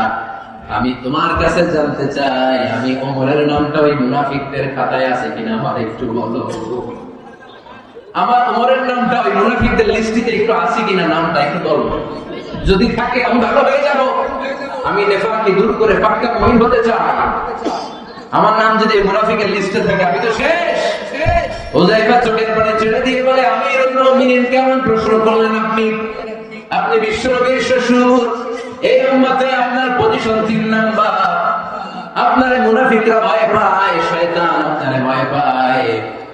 আপনি জান্নাতে সব বয়স্ক লোকদেরকে নিয়ে জান্নাতের মধ্যে আগে আগে ঢুকবেন, কেমন করে মুনাফিকদের কাতারে আপনার নাম থাকতে পারে? সুবহানাল্লাহ। কি বিনয়, কি তাকওয়া! হুযায়ফাকে যে করতেন, হুযায়ফা একটু বলো না আমার নামটা মুনাফিকদের লিস্টে আছে কি? ওমর ফারুকের যদি এই টেনশন থাকে যে আমি মুনাফিক হয়ে গেলাম কিনা, আমাদের এই টেনশন থাকার দরকার আছে না? হ্যাঁ, যেন সব সময় আল্লাহর কাছে দোয়া করতে হবে, আল্লাহ তুমি নেফাকি থেকে আমাদেরকে বাঁচাও। আরো জোরে বলেন আমিন। আপনারা উঠা বসা শুরু করলেন কেন? অনেক রাত হয়ে গেছে তাই? হ্যাঁ, শেষ করে দিয়ে গেলে না? অনেকের কষ্ট হচ্ছে মনে হচ্ছে। হ্যাঁ, এক নম্বরে যাচ্ছে এটা সব মুখস্থ দেখি। হ্যাঁ, 1 নাম্বার, 2 নাম্বার, 3 নাম্বার। 1 নাম্বার হইল পেশাবখানা, 2 নাম্বার পায়খানা, 3 নাম্বার নাকি এটা?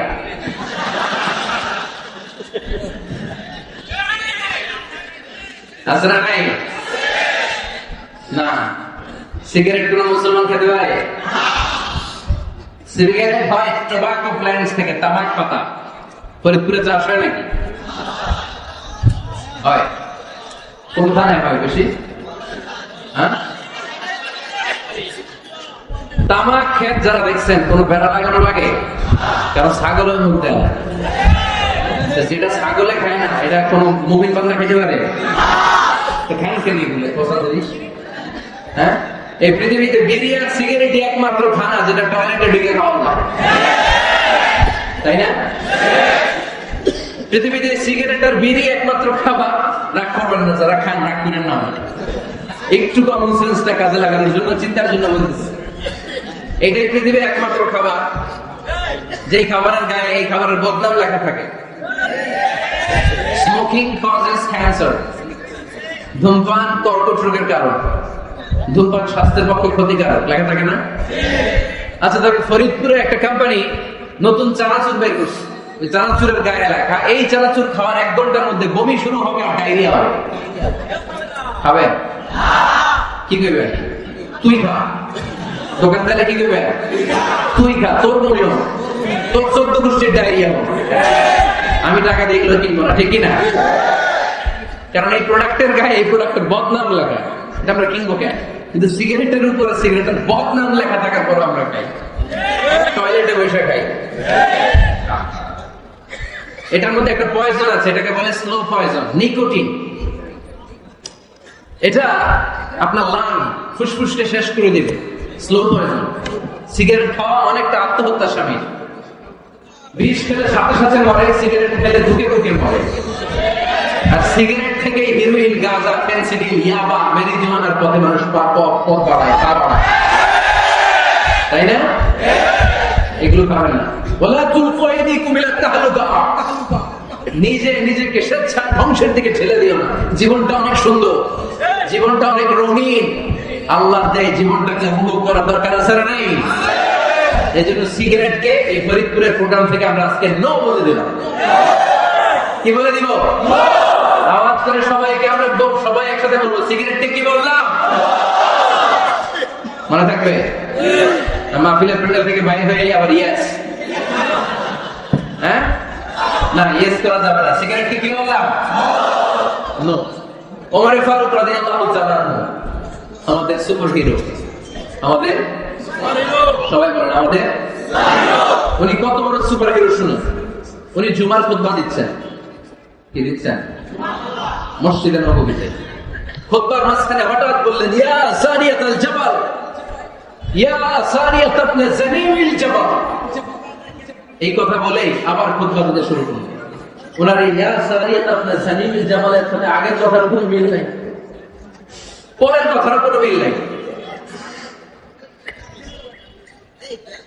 জুমার নামাজের পর মুসল্লি সাহাবারা ধরলেন, বললেন, ইয়া আমিরুল মুমিনিন। খুতবার মাঝখানে হঠাৎ করে ইয়া সারিয়াত ইবনে জানিমিল জাবাল বলে আপনি চিৎকার করলেন কেন? আপনার এই বাক্যের সাথে আপনার খুতবার আগের বাক্যের কোনো মিল নাই, আপনার খুতবার পরের বাক্যের কোনো মিল নাই। এই কথা আপনি কারে বললেন? কারে উদ্দেশ্য করে বললেন? এই কথার তাৎপর্য কি আমাদেরকে বুঝিয়ে বলেন। ওমর ফারুক বললেন, আমি যখন খুতবা দিচ্ছি আমি দেখতে পেলাম ওই যে কয়েক মাস আগে আমি আমার মুসলিম সেনাবাহিনী পারস্যে আক্রমণের জন্য পাঠিয়েছি বর্তমান ইরানের ওই বিশাল এলাকাতে পারস্যে আমি আমার ব্যাটালিয়ন পাঠিয়েছি। আমি হঠাৎ করে দেখতে পেলাম আমার মুসলিম বাহিনীর সেনাপতি যুদ্ধের এক পর্যায়ে তার ডানে আছে উপত্যকা, বায়ে আছে পাহাড়, সে পাহাড়ি রাস্তা ছেড়ে দিয়ে উপত্যকার দিকে যেতে শুরু করেছে। আমি দেখতে পেলাম আমার মুসলিম বাহিনী যদি উপত্যকার দিকে ছুটে বেড়ায়, কাফির মুশরিকরা আমার মুসলিম বাহিনীকে কচুকাটা করে ফেলবে। তাই আমি এখান থেকে তাদেরকে কমান্ড দিয়ে বলেছি, ইয়া সারিয়াতুল জাবাল, উপত্যকার দিকে নয় পাহাড়ের দিকে যাও, তাহলেই তোমাদের বিজয় নিশ্চিত হয়ে যাবে। উপত্যকার দিকে যাও না, ইলাল জাবাল, ইলা সারিয়াতুল জাবাল, পাহাড়ের দিকে ছোট। সাহাবারা অবাক, ঘটনা কি? উনি বসে আছেন মদিনার মসজিদে নববীর মিম্বারে দাঁড়িয়ে, উনি যদি ইয়া সারিয়াতুল জাবাল বলে, এটা কি ইরানে যাবে নাকি? তখনকার সময়ে বর্তমানের মতো মোবাইল ছিল নাকি? ইন্টারনেট ছিল নাকি?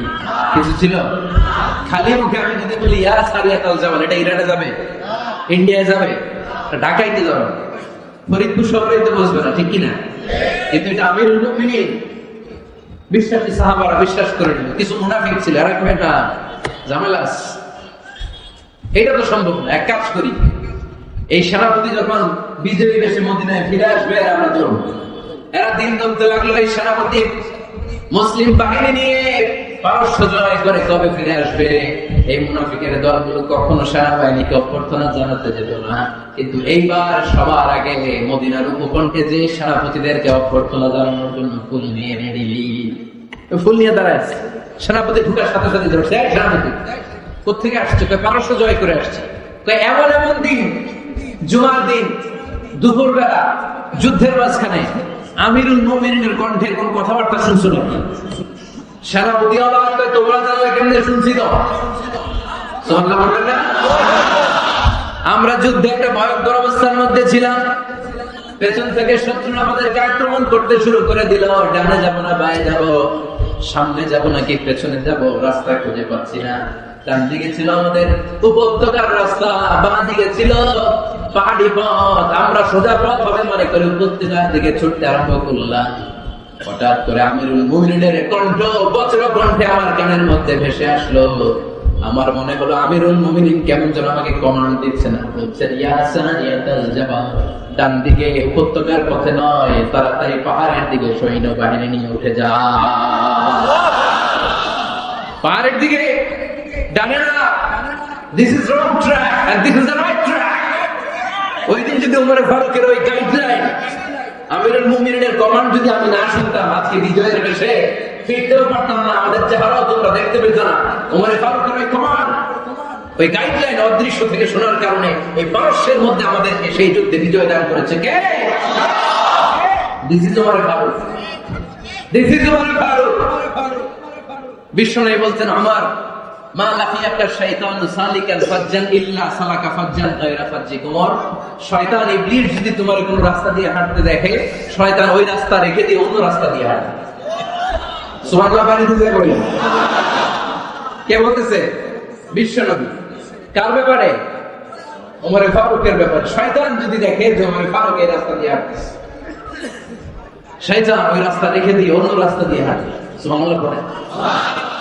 রাত্রিবেলা আমরা আমাদের বাচ্চা ছেলে মেয়েদেরকে যখন খাওয়াই, বাচ্চারা খেতে চায় না, এরকম হয় আপনাদের ফরিদপুর এলাকায়? এই এলাকায় হয় নাকি?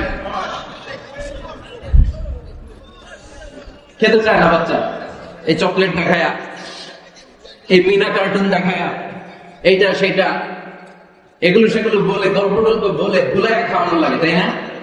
তারপরও খায় না। আমারও ছোট মেয়ে আছে, খেতে চায় না, এইটা সেইটা এমনি সেমনি খাওয়ানো লাগে। তো শেষে না ফেরে মা বাবা বলতে বাধ্য হয়, ওই যে ভূত আসতেছে, ভূত, তাড়াতাড়ি তাড়াতাড়ি খাও, তাহলে ভূত ধরবে তোমার। ওই যে বাঘ আসতেছে, বাঘ, তাড়াতাড়ি খাইলে তাহলে বাঘে কামড়ে। বলি না আমরা? আপনারা কি বলেন? ভূত। আর কি বলেন? হ্যাঁ হ্যাঁ, আচ্ছা। এক এক জায়গায় এক একটা আমরা বলে, ভূত আসবে, বাঘ খাবে, ভাল্লুক খাবে, তাড়াতাড়ি খাও। মদিনাতে যখন ওমর ফারুক আমিরুল মুমিনিন, মদিনার মায়েরা বাচ্চাদেরকে খাওয়াতে পারত না, ছোট্ট মেয়েদেরকে খাওয়াতে পারত না, খাওয়া নিয়ে যন্ত্রণা করতো। বাচ্চারা যখন মদিনায় খেতে চাইতো না রাত্রিবেলায়, মদিনার মায়েরা বলতো তাড়াতাড়ি খাও, হা হুয়া ইয়াতি উমর, হা হুয়া ইয়াতি উমর, তাড়াতাড়ি খা, নাইলে ওই যে ওমর আসতেছে, Omar. This is our superhero সাইয়েদনা ওমর ফারুক রাদিয়াল্লাহু তাআলা। শুধু শয়তানি ভয় পেত না, মুনাফিকরাও ভয় পেত, জমের মতো ভয়। শুধু তাই না, আমাদের আম্মা জান বিষ্ণু ইসলামের স্ত্রীরাও ওমর ফারুককে ভয় পেতেন। সুবহানাল্লাহ কইবেন না? মাঝে মাঝে বিষ্ণু ইসলামের সাথে আম্মা জান আয়েশার ঝগড়া হতো, হতো না? আপনাদের ফ্যামিলিতে ঝগড়া হয়? হয় না? হয় না? কার কার দেখি? ওরে আল্লাহ, অনেক আল্লাহর ওলি আসতে যায়, ঝগড়া হয় না? কি কথা কয়, ঝগড়া হয় না? বিশ্বনবীর ফ্যামিলিতে ঝগড়া হয়, আপনাদের ফ্যামিলিতে হয় না? মিষ্টি ঝগড়া। আর ও বিয়েই করে নাই।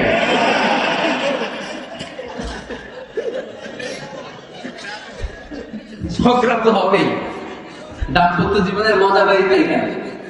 কখনো ঝগড়া, কখনো আনন্দ, একটু বৃষ্টি, একটু রোদ, একটু হাসি, একটু কান্না, ভালো লাগা ভালোবাসা শেয়ার করে নেয়, মিলেমিশে একাকার হয়ে যায়, ঠিক কি না? তো আল্লাহর হাবিব সাল্লাল্লাহু আলাইহি ওয়াসাল্লামের সাথে আমাদের আয়েশার ঝগড়া হতো। একদিন ঝগড়া হয়ে দুইজন রেগে আসে।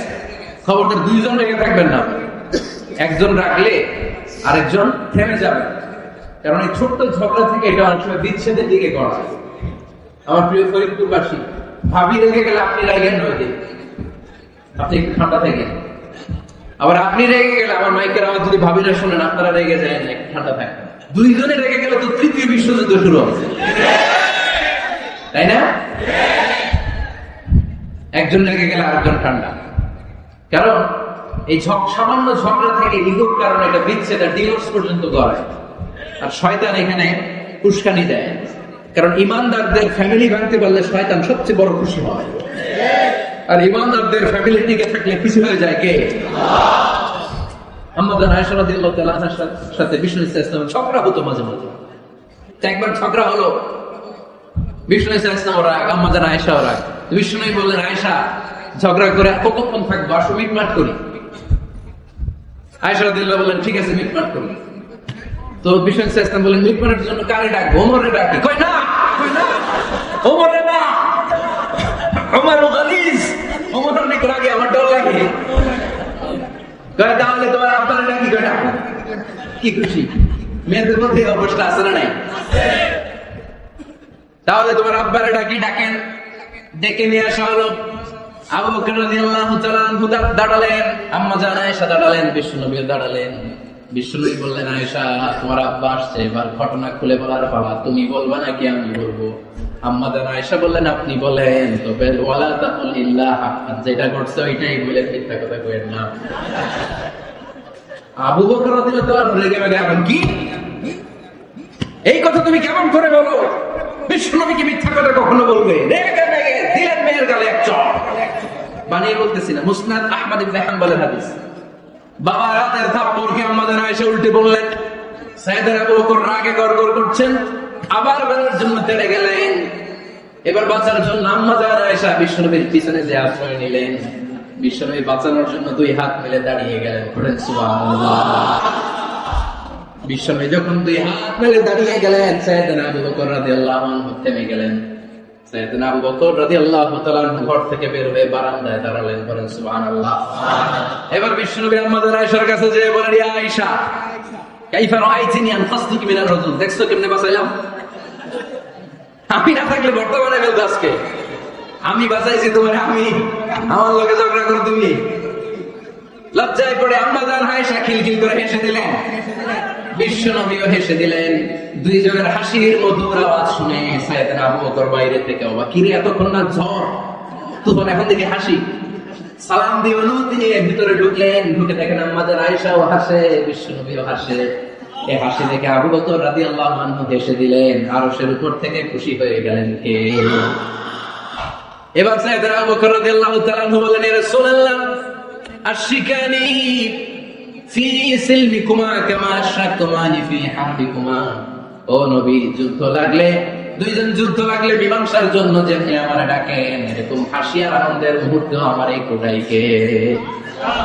আশরিকানি ফি সিলমিকুমা কামা আশরাকতুমানি ফি হারবিকুমা। নবী, আপনাদের মধ্যে ঝগড়া লাগলে সন্ধি করার জন্য আমারে যেমনি ডাকেন, আপনাদের হাসি খুশি আনন্দ খুনসুটি এই মজাদার মুহূর্তগুলোতে আমারে বঞ্চিত রাখেন না, আমার একটু ডাকেন। সুবহানাল্লাহ। এই মুসনাদ আহমদ ইবনে হাম্বলের হাদিস শোনার উদ্দেশ্য হচ্ছে, বিশ্বনবী প্রথমে ওমর ফারুকের নাম বলেছিলেন। সাইয়েদনা আয়েশা বলেন, না আমি ডরাই। হাইবাত, দিস ইজ কল্ড হাইবাত ওমর। একবার বিশ্বনবীর সব বিবিরা বললেন, ও নবী আমাদেরকে এটা দেন, ওইটা দেন, ঘরে এটা নাই, ওইটা নাই, ওইটা নাই। বিশ্বনবীকে আমার কাছে কিছু নাই, যদি এমনি আমার বউ হয়ে থাকতে চাও থাকো, তাহলে যা তা না হলে যা লাগবে কিনে দেবো, সাথে সাথে তালাকও দিয়ে দিব। কিছু দিতে পারবো না, আমার নাই তো, সামর্থ্য নাই। কিন্তু বিবিরাও ছাড়া না, এটা দেন ওইটা দেন। বিশ্বনবী রহমতের নবী, বিবিদেরকে বুঝাতেও পারেন না। বিবিরা আবদার করতেছেন, নবী এটা লাগবে ওইটা লাগবে। ইন দ্য মিন টাইম বিশ্বনবী একজনের সালাম শুনতে পেলেন। কে যেন দরজায় দাঁড়িয়ে বলতেছে, আসসালামু আলাইকুম। বিশ্বনবী দরজার দিকে তাকালেন, তাকিয়ে বললেন, ওয়া আলাইকুমুস সালাম। আর বুঝতে পারলেন এটা আমার ওমরের সালাম। সালাম দেওয়ার পরে বিবিদের দিকে তাকায় দেখে একজন বিবিও নাই, সব অন্দর মহলের ভিতরে দৌড়। সুবহানাল্লাহ পড়তে পারলেন না? This is our super hero Omar. এরকম ওমর একটা লাগবে, চিল্লায় বলেন কয়টা? একটা ওমর গোটা বিশ্বকে সোজা করে দিবে। একটা ওমর সবল আর দুর্বলের সব পার্থক্য দূর করে দিবে। মাজলুমের উপর জালিমের অত্যাচারের অবসান ঘটায় দিবে। এটা বিশ্বটাকে সাম্য, মৈত্রী, ভালোবাসা, ইনসাফ দিয়ে পরিপূর্ণ করে দিবে। সেই উমরের অপেক্ষায় না, নিজের ছেলেকে 80টা বেত মেরেছেন। কয়টা? 80টা বেত মেরেছে। এই ব্যাপারে অনেকগুলো বর্ণনা পাওয়া যায়। সবচেয়ে সহিহ বর্ণনা হচ্ছে মুয়াত্তা ইমাম মালিকের বর্ণনা। ওমর ফারুক রাদিয়াল্লাহু তাআলা আনহু ছেলে আব্দুর রহমান মারুফুন বিআবি শাহমা ছিলেন মিশরে, ওখানে নাবিজ খেয়েছিলেন। নাবিজ হচ্ছে আরব দেশের লোকেরা দুধের মধ্যে শক্ত খুরমা রাত্রেবেলা ঢেলে দিত, ঢেলে দিলে সারা রাত ওই খুরমার রসটা দুধের সাথে মিশে দুধটা লাল হয়ে যেত। এটারে সকালবেলা খেতে খুব সুস্বাদু, এটাকে বলে নাবিজ। কিন্তু এটা রাতে ভিজাইলে সকালেই খাইতে হয়, রেখে দিলে আবার একটু সমস্যা হয়, এটা তারির মতো হয়ে যায়, মাতলামি চলে আসে। তো ওমর ফারুকের ছেলে নাবিজ খেয়েছেন, মদ খাননি, নাবিজ। কিন্তু নাবিজ খাওয়াতে সাকরান চলে এসেছে। সাকরান চলে আসাতে এটা যখন প্রমাণিত হয়েছে, আমর ইবনে আস রাদিয়াল্লাহু তাআলা আনহু নাকি 80 বেত মেরেছেন মিশরে। কয় বেত? নিয়ম হচ্ছে সবার সামনে, কিন্তু সবার সামনে না মেরে একটু গোপনে মেরেছে। এই তথ্য যখন ওমর ফারুকের কাছে এসেছে, উনি বললেন না, মারতে হবে সবার সামনে, আলাদা মাল্লা কেন? ও মদিনায় ফিরে আসলে আমি আবার 80টা মারব। মদিনায় ফিরে আসার পরে সাইয়েদনা ওমর ফারুক ওই আগের 80টারে আর ধরেন নাই, নিজ হাতে আবার 80টা বেত মেরেছে। এই বেত মারার 1 মাস পরে আবু শামা ইন্তেকাল করেছে। অনেক ঐতিহাসিক বলে এই বেতের আঘাতে মরেছে, কেউ কেউ বলেছে নিজের রোগের কারণে মরেছে। কিন্তু দিস ইজ দ্য ইনসাফ সিস্টেম অফ আমার। নিজের ছেলে বলে ছেড়ে দেয় নাই, এখন নিজের ছেলে হলে 7 খুন মাফ, নেতার ছেলে হলে 10 খুন মাফ, এলাকার মরলের ছেলে হলে 10 খুন মাফ। ও পার্সিয়ালিটি ইন ইসলাম, ইসলামে পার্সিয়ালিটি নাই। আপনি নেতার ছেলে হন, আপনি বিজনেস ম্যাগনেটের ছেলে হন, আপনি যেই হন না কেন, ইসলামের দৃষ্টিতে সবাই সমান। চিল্লায় বলেন ঠিক কিনা?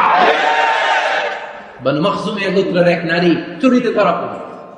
সাহাবারা বললেন, নবী, মদিনার সবচেয়ে very prestigious and dignified family মেয়ে, আপনি হাত কাটেন না। কারণ ইসলামের নিয়ম, চুরি করলে কি কেটে দাও? বিষ্ণু বললেন, বলো হাত না কাটার জন্য তোমরা আমাকে রেকমেন্ড করছো?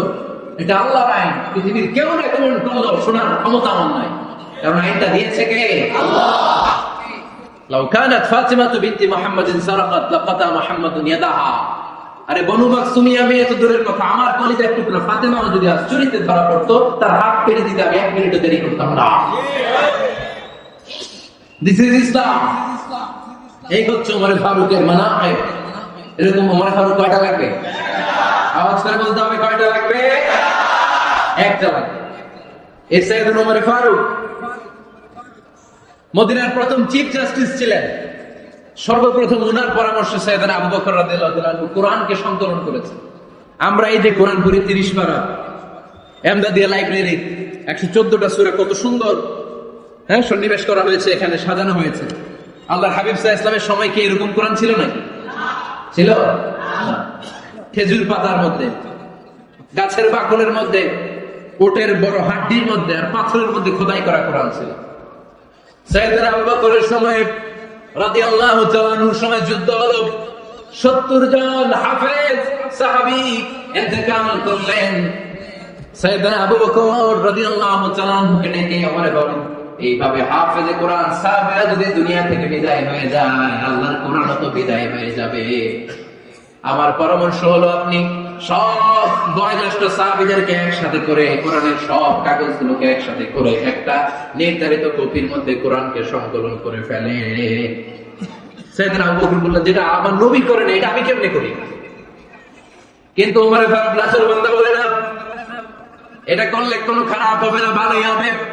মুসলিম উম্মার জন্য এক জায়গায় কোরআন সন্নিবেশিত থাকবে, আপনি করেন। সাইয়েদনা আবু বকর রাজি হয় না, ওমর ফারুকও ছাড়ে না।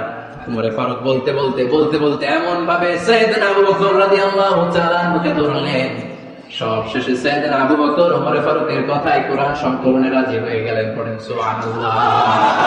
উনি বললেন, ওমর যখন আমাকে বারবার বুঝাতে লাগলেন, আল্লাহ তাআলা আমার হৃদয়টা ওমরের কথা শোনার জন্য খুলে দিলেন। আল্লাহ তাআলা কেমন যেন আমাকে ইলহাম করলেন, আবু বকর করো, এই কাজের মধ্য দিয়ে আমি আমার কোরআনকে গোটা বিশ্বে জীবিত রেখে দেব। This is Omar. এই যে আমরা হিজরি সনের যে আমরা গণনা করি, এই হিজরি সনের প্রবর্তক হচ্ছে সাইয়েদনা ওমর ফারুক।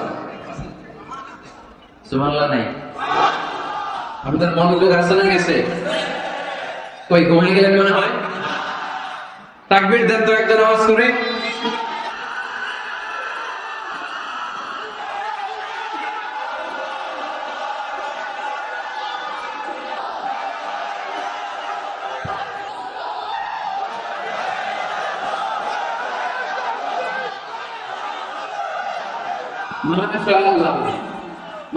বসেন বসেন, এখনই শেষ করে দেব কিছু সময়ের মধ্যে। আমরা একসাথে বিদায় নেব ইনশাআল্লাহ। ওঠা বসা করবেন না, ওঠা বসা করবেন না, বসেন। সাইয়েদনা ওমর ফারুক এই হিজরি সনের গণনা শুরু করেছেন। সাহাবারা বলল, আমিরুল মুমিনিন, খ্রিস্টানদের ঈসাই সন আছে, আমাদের মুসলমানদের কোনো সন নেই। আমাদের একটা সন থাকলে আমাদের জিজিয়া নিতে, আমাদের যাকাতের টাকা উত্তোলন করতে অনেক সুবিধা হবে।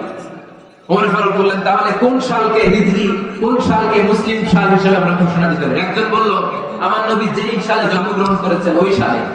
ওমর ফারুক বললেন, না, আমার নবীর জন্ম আমাদের জন্য খুশির দিন, কিন্তু এটা আমাদের জন্য প্রেরণা নয়। প্রেরণা নবীর কাজ নেই, ঠিক কিনা?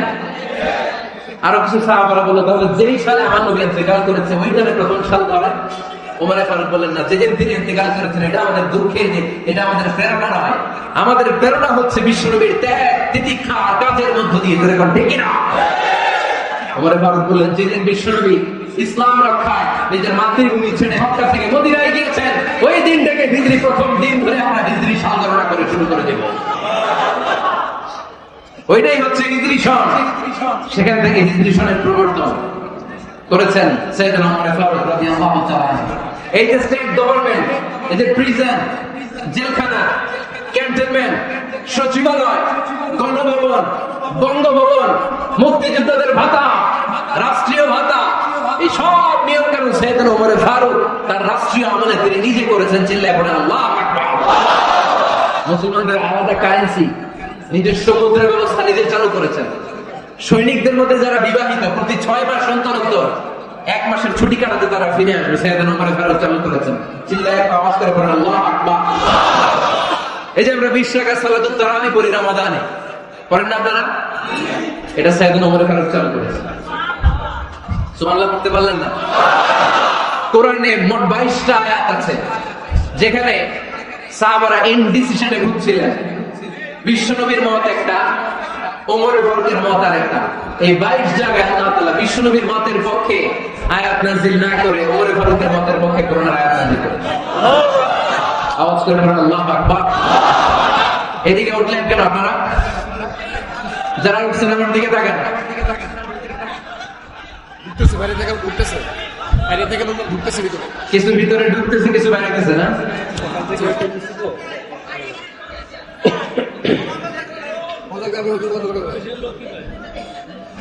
সাইয়েদনা ওমর ফারুক, আমরা সাহাবাদের জীবন চরিত্র পড়তে চাই না?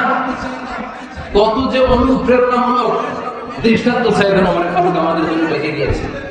ওমর ফারুক যখন খলিফা, দিনের বেলায় যদি রাষ্ট্রীয় কোনো নিয়ম জারি করতেন, দিনের বেলায় জনগণকে কোনো বিষয়ে যদি নিষেধ করতেন, রাত্রে বেলায় খাওয়ার সময় ফ্যামিলি মেম্বারদের সবাইকে বলতেন, দিনের বেলা আমি জনগণকে এই কাজ করতে নিষেধ করেছি, তোমরা আমার ফ্যামিলি মেম্বার, খবরদার তোমরা এই কাজ করো না। জনগণ করলে যতটুকু শাস্তি, তোরা করলে পাবি ডবল শাস্তি। আমাদের নেতারা ওই বাড়ির বিচার করে, ওই বাড়ির মায়ের বিচার, ওই বাড়ির পোলার বিচার, নিজের পোলা গাঁজা কামে আসরে নাই, নিজের মেয়ে অপরাধ করে আসরে নাই।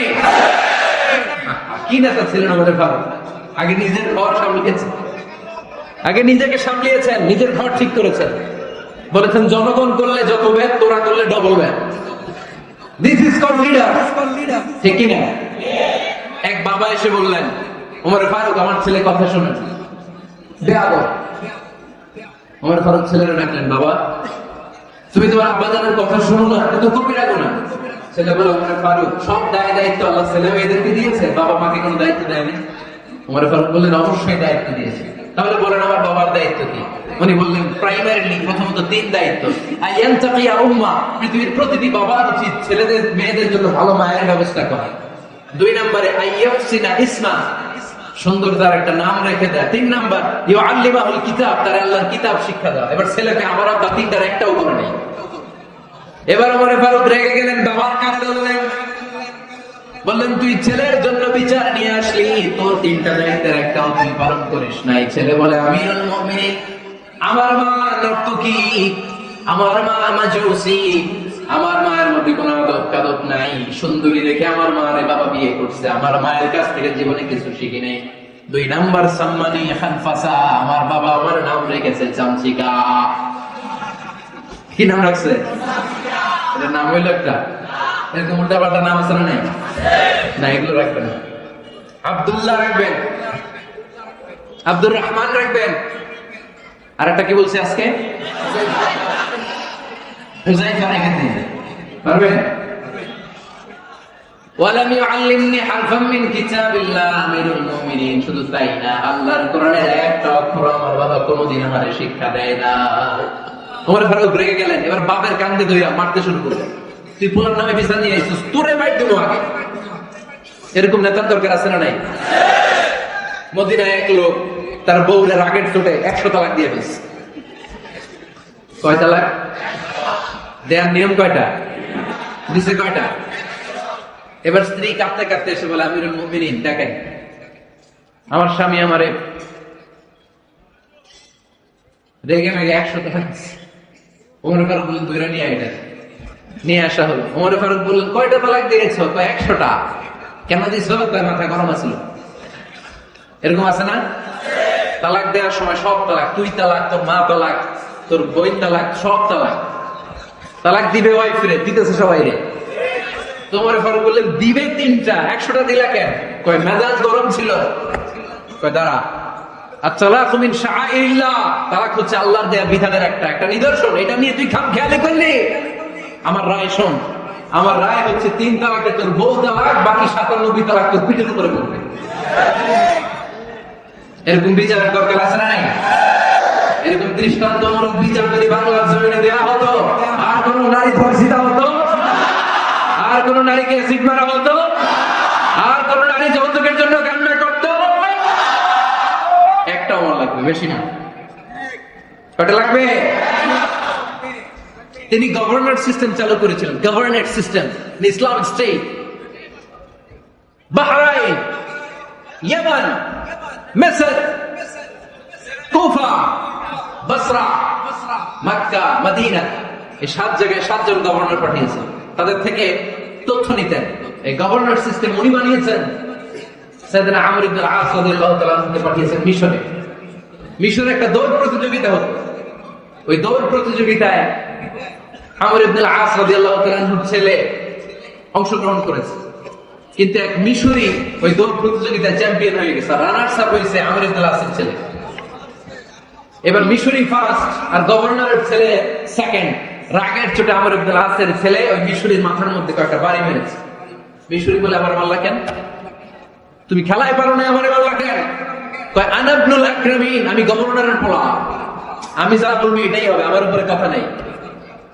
মিশরি ওইখানে আর ঝগড়া বাঁধায় নাই, মনে দুঃখ নিয়ে মদিনায় চলে আসলেন। এসে বললেন, আমিরুল মুমিনিন, আপনি আমর ইবনুল আস রাদিয়াল্লাহু তাআলা আনহুকে মিশরের গভর্নর বানিয়ে পাঠিয়েছেন। একটা প্রতিযোগিতায় আমি চ্যাম্পিয়ন হয়েছি, ওনার ছেলে হয়েছে রানার আপ। কেন সে চ্যাম্পিয়ন হতে পারে নাই? এই কারণে আমার মাথায় লাঠি দিয়ে 3টা বাড়ি মেরেছে। বিচারটা দিছে কার দরবারে? কথা বুঝেন নাই?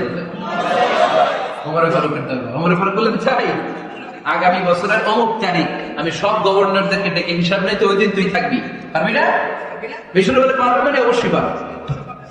ওই দিন 7 রাজ্য থেকে 7 গভর্নর হাজির, গভর্নরদের ছেলেরাও হাজির, মিশরীয় হাজির। 7 গভর্নরের কাছ থেকে 7 এলাকার খোঁজ খবর নেয়ার পরে ওমর ফারুক বললেন, আইনাল মিসরি, মিশরী লোকটা কই, এদিকে আয়। মিশরী সামনে আসার পরে বলল, আমর ইবনুল আস, তুমি মিশরের গভর্নর, তোমার ছেলে সহ তুমি আসো। আমর ইবনুল আস এসে সামনে বসে রইলেন। এবার বললেন, আমর ইবনুল আসের ছেলে, তুমি নাকি ইবনুল আকরামিন গভর্নরের ছেলে, তুমি যা বলবা মিশরে নাকি তাই হবে, তোমার নাকি অনেক দাপট। নিজে একটা লাঠি এনে মিশরের হাতে দিয়ে বললে, এবার তোর মাথায় যতটা মারছে তুই ততটা গুনে গুনে মার, আমি দেখবো। আমর ইবনুল আস দেখবে, আমর ইবনুল আসের ছেলেরে তুই এখানে মার। সে বলতেছে, থাক, আপনি বলছেন এতেই যথেষ্ট, মারা লাগবে না, আমি মাফ করে দিলাম। ওমর ফারুক বলল, খবরদার, মার, মার ওর মাথার মধ্যে। মিশরি ওমরে ফারুকের ধমক শুনে ভয়ে ভয়ে 3টা বাড়ি মারলো। এই বাড়ি মারা দেখলো ওমরে ফারুকের হৃদয় ঠান্ডা হয় নাই। লজ্জায় আমর ইবনুল আস, বয়স হয়ে গিয়েছে সাহাবা, মাথা তখন টাক, মাথায় চুল নেই, লজ্জায় মাথাটা হেট হয়ে মাথাটা নিচু করে রেখেছে। এবার রাগের চোটে ওমরে ফারুক বললেন, এবার আমর ইবনুল আসের টাক মাথার মধ্যে একটা মার। কেন ছেলেকে শিক্ষা দিতে পারে নাই?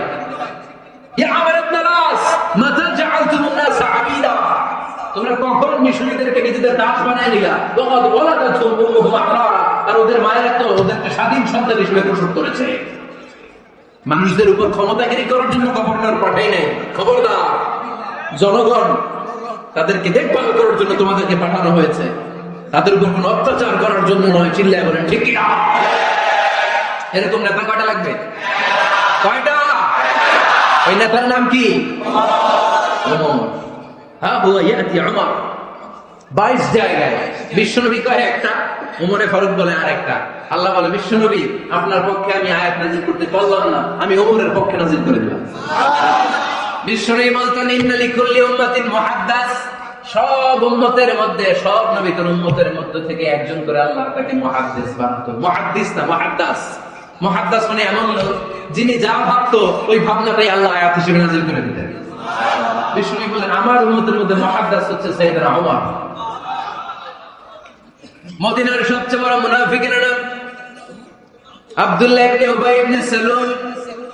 সব মুনাফিকদের সরদার, কিন্তু এই মুনাফিকের ছেলেটা হলো পাক্কা ঈমানদার। এই ছেলের নাম হলো আব্দুল্লাহ। আওয়াজ করে বলেন, ছেলের নাম কি? আব্দুল্লাহ ইবনে উবাই ইবনে সালুল। মুনাফিক সরদার যখন ইন্তেকাল করলো, সাইয়েদনা আব্দুল্লাহ রাদিয়াল্লাহু তাআলা বিশ্বনবীর কাছে এসে চোখের পানি ছেড়ে ডেকে বলে, নবী আপনিও জানেন, আমিও জানি, মদিনার সবাই জানে আমার আব্বা মুনাফিকদের সরদার, কিন্তু আমার মন তো মানে না। আমার তো পিতা, আমার তো বাবা লাগে, আমার তো মন মানে না। আপনিও জানেন মুনাফিক, আমিও জানি মুনাফিক। নবী আপনার দরবারে কিছু আমি চাই না, আপনার গায়ের একটা জামা দেন, আপনার জামাটা পরিয়ে আমার বাবারে দাফন দিব। এর উসিলায় যদি আমার আব্বারে আল্লাহ মাফ করে দেয়, দয়ার নবী মায়ের নবী জামা খুলে দিয়ে দিলেন। পড়েন সুবহানাল্লাহ। আব্দুল্লাহ রাদিয়াল্লাহু তাআলা আমার আব্দার চললেন, নবী জানি আমার বাবা মুনাফিক, কিন্তু আমার তো বাবা। আপনার দরবারে ফরিয়াদ, আপনি নিজে যে আমার বাবার জানাজার নামাজের ইমামতি করবেন। দয়ার নবী মায়ের নবী জানাজার নামাজে যেতে চাইলেন। ওমরে ফারুক বললেন, নবী না, খবরদার আপনি উবাই ইবনে সালুলের জানাজায় যাবেন না। বিশ্বনবী জোর করে যেতে চাইলেন। সাইয়েদনা ওমর ফারুক বিশ্বনবীর জামা পেছন থেকে টেনে ধরলেন। আল্লাহু আকবার। টেনে ধরলেন, যাবেন না আপনি। ওমর ফারুকের হাত থেকে হ্যাঁচকা টান মেরে জুব্বা টান দিয়ে বিশ্বনবী জানাজায় চলে গেলেন। রব্বুল আলামিন আয়াত নাযিল করলেন, ইস্তাগফির লাহুম আও লা তাস্তাগফির লাহুম ওয়া ইন তাস্তাগফির লাহুম ৭০ মাররাতান ফালান ইয়াগফিরাল্লাহু লাহুম। নবী গো, একবার নয়, দুইবার নয়, ৭০ বারও যদি এই মুনাফিকের জন্য আপনি ক্ষমা চান, তার জন্য ক্ষমা নাই, তার জন্য আছে জাহান্নাম। ওয়ালা তাকুম, আপনি যাবেন না আলা কবরি, কখনো তাদের জানাজায় যাবেন না। এই যে একটা ভুল করে ফেলেছেন, এটা এবারই শেষ, এরপরে আর যাবেন না। সাইয়েদনা ওমর ফারুকের পক্ষে আল্লাহ তাআলা কোরআনের আয়াত নাযিল করে দিলেন। চিল্লায় পড়েন আল্লাহু আকবার। এভাবে 22টা জায়গায় ওমর ফারুক যা বলেছে, এটা নিয়ে একটা আলাদা আলোচনা হইতে হবে, আলাদা একটা আলোচনা লাগিয়েছে। 22টা আয়াতে আল্লাহ তাআলা বিশ্বনবীর পক্ষে কোরআনের আয়াত নাযিল না করে সাইয়েদনা ওমর ফারুকের পক্ষে আয়াত নাযিল করেছেন। চিল্লায় পড়েন সুবহানাল্লাহ। ওই ওমর ফারুককে আমাদের মডেল বানানোর দরকার আছে না নাই? ওই ওমর ফারুকের জীবনী আমাদের ছেলে মেয়েদেরকে পড়ানোর দরকার আছে না নাই? আমাদের ভবিষ্যৎ প্রজন্ম এগুলো জানে না। ওরা সালমান খান দেখে বড় হয়, ওরা শাহরুখ খান দেখে বড় হয়, ওরা ঋত্বিক রোশনকে দেখে বড় হয়। ওরা মনে করেছে এরাই বড় সুপার হিরো। আমাদের যে কত বড় সুপার হিরো আছে এরা জানেই না। নতুন প্রজন্মের কর্ণকহরে সাইয়েদনা ওমর ফারুকের ইতিহাস পৌঁছে দেওয়ার দরকার আছে না নাই? ওমর ফারুকের ইন্তেকালের ঘটনাটা বলেই আমরা মোনাজাতের দিকে যাব। শুনবেন? শুনতে চান? উনি স্বপ্নে দেখলেন একটা লাল মোরগ ওনাকে 3টে ঠোকর মেরেছে। কয়টা? উনি জুমার নামাজে, জিলহজ মাসের শেষ সপ্তাহে জুমার নামাজে বললেন একটা লাল মোরগ 3টে ঠোকর মেরেছে। মুগীরা ইবনে শুবা রাদিয়াল্লাহু তাআলা আনহুর দাস আবু লুলু আল মাজুসি, এই লোকটা খঞ্জর বানাতে পারতো। মুগীরা রাদিয়াল্লাহু তাআলা আনহুর দাস। মুগীরা প্রতিদিন 4 দিরহাম করে চার্জ করতো, যেহেতু দাস। সে এসে বিচার দিল, আমিরুল মুমিনিন, মুগীরা আমার থেকে বেশি টাকা চায়, জুলুম করে। ওমর ফারুক বললেন, তাই? তুমি কি কাজ জানো? বলে, আমি খঞ্জর বানাতে জানি। বাড়ি কই? পারস্য। আরে তুমি খঞ্জর বানাতে জানলে তো 4 দিরহাম অনেক কম, সে তো আরো বেশি টাকা নেওয়া দরকার ছিল তোমার থেকে। আবু লুলুর এই কথা পছন্দ হয় নাই। সে ওমর, তুমি সবারে দয়া দেখাও, আর আমার ক্ষেত্রে কঠিন নিয়ম বানাইলা, দাঁড়াও, এই নিয়ম তোমার আমি দেখাবো। এই রাগে সে বাড়িতে যে একটা খঞ্জর বানালো। কি বানালো? খঞ্জর চিনেন? ছোট্ট ছুরি। কিছুদিন আগে ওমানের সুলতান কাবুস ইন্তেকাল করেছেন, জানেন আপনারা? ওনার এই কোমরের মধ্যে খঞ্জর থাকতো, ছবিতে দেখছেন? আরব শাহেক যারা সুলতান আমির, কোমরে কি থাকে? ছোরা থাকে, খঞ্জর। সে বাসায় যে একটা খঞ্জর বানালো, যেই খঞ্জরের 2 মাথা, লাহুর আসান ওয়া মাকবাদাতুহু ফি ওয়াসাতি, আর ধরার হ্যান্ডেলটা মাঝখানে, এদিকেও ছুরি এদিকেও ছুরি, যাতে এইভাবে মারা যায়। সে ধার দিতে লাগলো আর বলল, ওমর দাঁড়াও, তোমার আমি দেখাবো। ওমর ফারুক মসজিদে নববীর ইমাম, ফজরের নামাজের সময় এ আবু লুলু আল মাজুসি বুরনুস পরে, চাদর পরে, লুকিয়ে লুকিয়ে, সে অগ্নি উপাসক, মুমিন নয়। ওমর ফারুককে অ্যাটাক করার জন্য গেলেন মসজিদে নববীতে। ও কানু ইউসাল্লুনা বিগালাস, তখন ওনারা অন্ধকারে নামাজ পড়তেন। নামাজের সময় যখন হলো, লুকিয়ে লুকিয়ে প্রথম কাতারে ওমর ফারুকের পিছনে মুয়াজ্জিনের পাশে দাঁড়ালো, হাতে খঞ্জর। ইকামত হলো, ওমর ফারুক সালাত শুরু করলেন, ফজরের সালাত, আল্লাহু আকবার। নামাজ শুরু করলেন, সূরা ফাতিহা বললেন। আর একটা সূরা যখন পড়তে যাবেন, ইন দ্য মিন টাইম আবু লুলু এই খঞ্জর নিয়ে ওমর ফারুকের বুকের মধ্যে 3টা স্টেবিং করলেন। একটা মারলেন নাভির নিচে, মারার সাথে সাথে পাকস্থলী কেটে গেল। আরেকটা মারলেন পাজরে, পাজর ছিঁড়ে গেল। 3টা মারার পরে ওমর ফারুক বললেন, কাতালানি আল কালব, এক কুকুর আমাকে মেরে ফেলেছে। পেছন থেকে এক সাহাবীকে টান মেরে সামনের দিকে নিয়ে গেলেন, তুমি নামাজের ইমামতি করো। আর ওমর ফারুককে বাকিরা ধরাধরি করে পেছনে নিতে আরম্ভ করল। আর এই আত্মাই আক্রমণ যে করেছে, সে কাতারের মাঝখান দিয়ে যেতে আরম্ভ করলো, আর 2 দিকে ছুরি মারতে আরম্ভ করলো। 13 জন সাহাবীর গায়ে ছুরি মেরেছে, 7 জন সাহাবা স্পট ডেথ, জায়গায় মৃত্যু। এই ভয়ঙ্কর অবস্থা দেখে এক সাহাবী বুরনুস, এক ধরনের জুব্বা আছে মাথাওয়ালা, অনেকে জ্যাকেট পরছেন না এরকম মাথাওয়ালা, লম্বা জুব্বা আছে, আর ওটা শীতে পড়ে মাথাওয়ালা। এই মাথাওয়ালা জুব্বা বেরতো এক সাহাবী, জালের মতো তার দিকে উড়ে পুরায় মারল। ওই বুরনুসের মধ্যে পেঁচিয়ে আবু লুলু মাটিতে পড়ে গেল আর সুইসাইড করে ফেলল, নিজের বুকে নিজে মেরে আত্মহত্যা। যেই সাহাবীকে ইমামতির জন্য দাঁড় করালেন, উনি ছোট্ট সূরা দিয়ে, প্রথম রাকাতে সূরা আল কাউসার, দ্বিতীয় রাকাতে সূরাতুল ইখলাস দিয়ে নামাজ শেষ। ওমর ফারুক বেহুশ।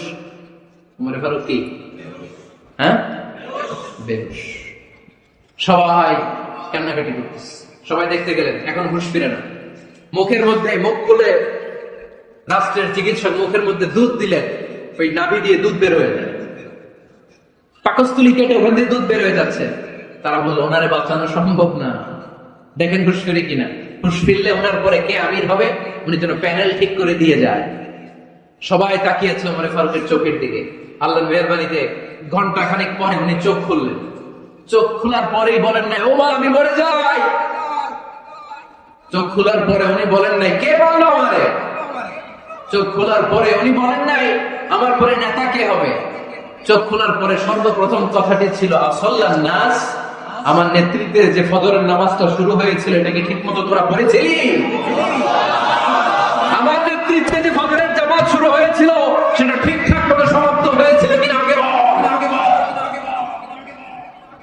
আসল্লান নাস, নামাজটা হয়েছে কিনা বল। সুবহানাল্লাহ কইতে পারলেন না? This is our super hero. নেতা অনেকগুলো লাগে না, এরকম নেতা একটাই যথেষ্ট, যে গোটা বিশ্বকে কাঁপায় দিতে পারে। চিল্লায় বলো ঠিক কিনা? আমরা চাই আমাদের ছেলেগুলো ওমর ফারুকের মতো বড় হোক।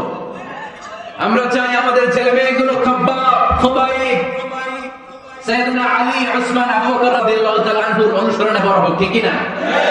আমরা একটা ওমর চাই, যিনি আমাদেরকে সালাতের শিক্ষা দিয়ে গিয়েছেন, ইন্তেকালের আগে বলেছেন সাল্লাল্লাহু নাস। এজন্য আমরা যেন নামাজ কখনো নষ্ট না করি। আল্লাহর জমিনে দ্বীন বাস্তবায়ন আসাদুকুম ফি আমরিল্লাহি ওমর। ওমর রাদিয়াল্লাহু তাআলা এত কঠোর কেউ ছিলেন না। তাই দিন বাস্তবায়নে আমরা যেন কাউকে ছাড় না দেই। সবার আগে আল্লাহর দিন, সবার আগে আল্লাহর কোরআন, সবার আগে আমার ইসলাম, ঠিক কিনা? চাইলে কেউ এদেশ থেকে ইসলামকে মিটাই দিতে পারবে না।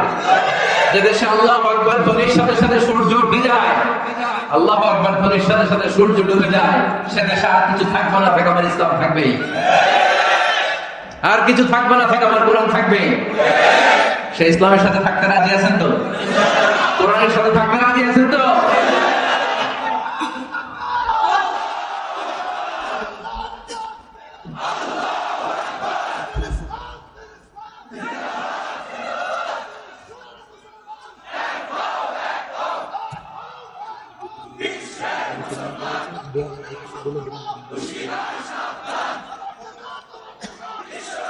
আল্লাহ আমাদের সবাইকে কবুল আর মঞ্জুর করে নেয়। আপনি আমিন। উঠলেন কেন? দোয়া হয়েছে? হুজুর বসে আছে, হুজুর দোয়া করবেন। বসেন বসেন বসেন বসেন। কয়েকজন ভাই কালিমা পড়ে মুসলমান হতে চায়। মহতামিম সাহেবের হাতে, মহতামিম সাহেবের হাতে ওরা মাদ্রাসায় আগামীকাল তারা কালিমা পড়বে। আমরা তাদের জন্য দোয়া করি। আল্লাহ তাআলা আমার ভাইদেরকে ইসলামের জন্য কবুল করে নেয়। আমরা যা শুনলাম আমরা জন্য আমল করতে পারি। আল্লাহ তুমি তৌফিক দাও। আল্লাহ আমাদের মধ্যে ভ্রাতৃত্ব ভালোবাসা তুমি বাড়িয়ে দাও। আল্লাহ আমরা এই ফরিদপুরের ময়দানে এই রজনীতে যেমনি একসাথে বসতে পারলাম, তোমার জান্নাতেও যেন একসাথে বসতে পারি, তুমি তৌফিক দাও।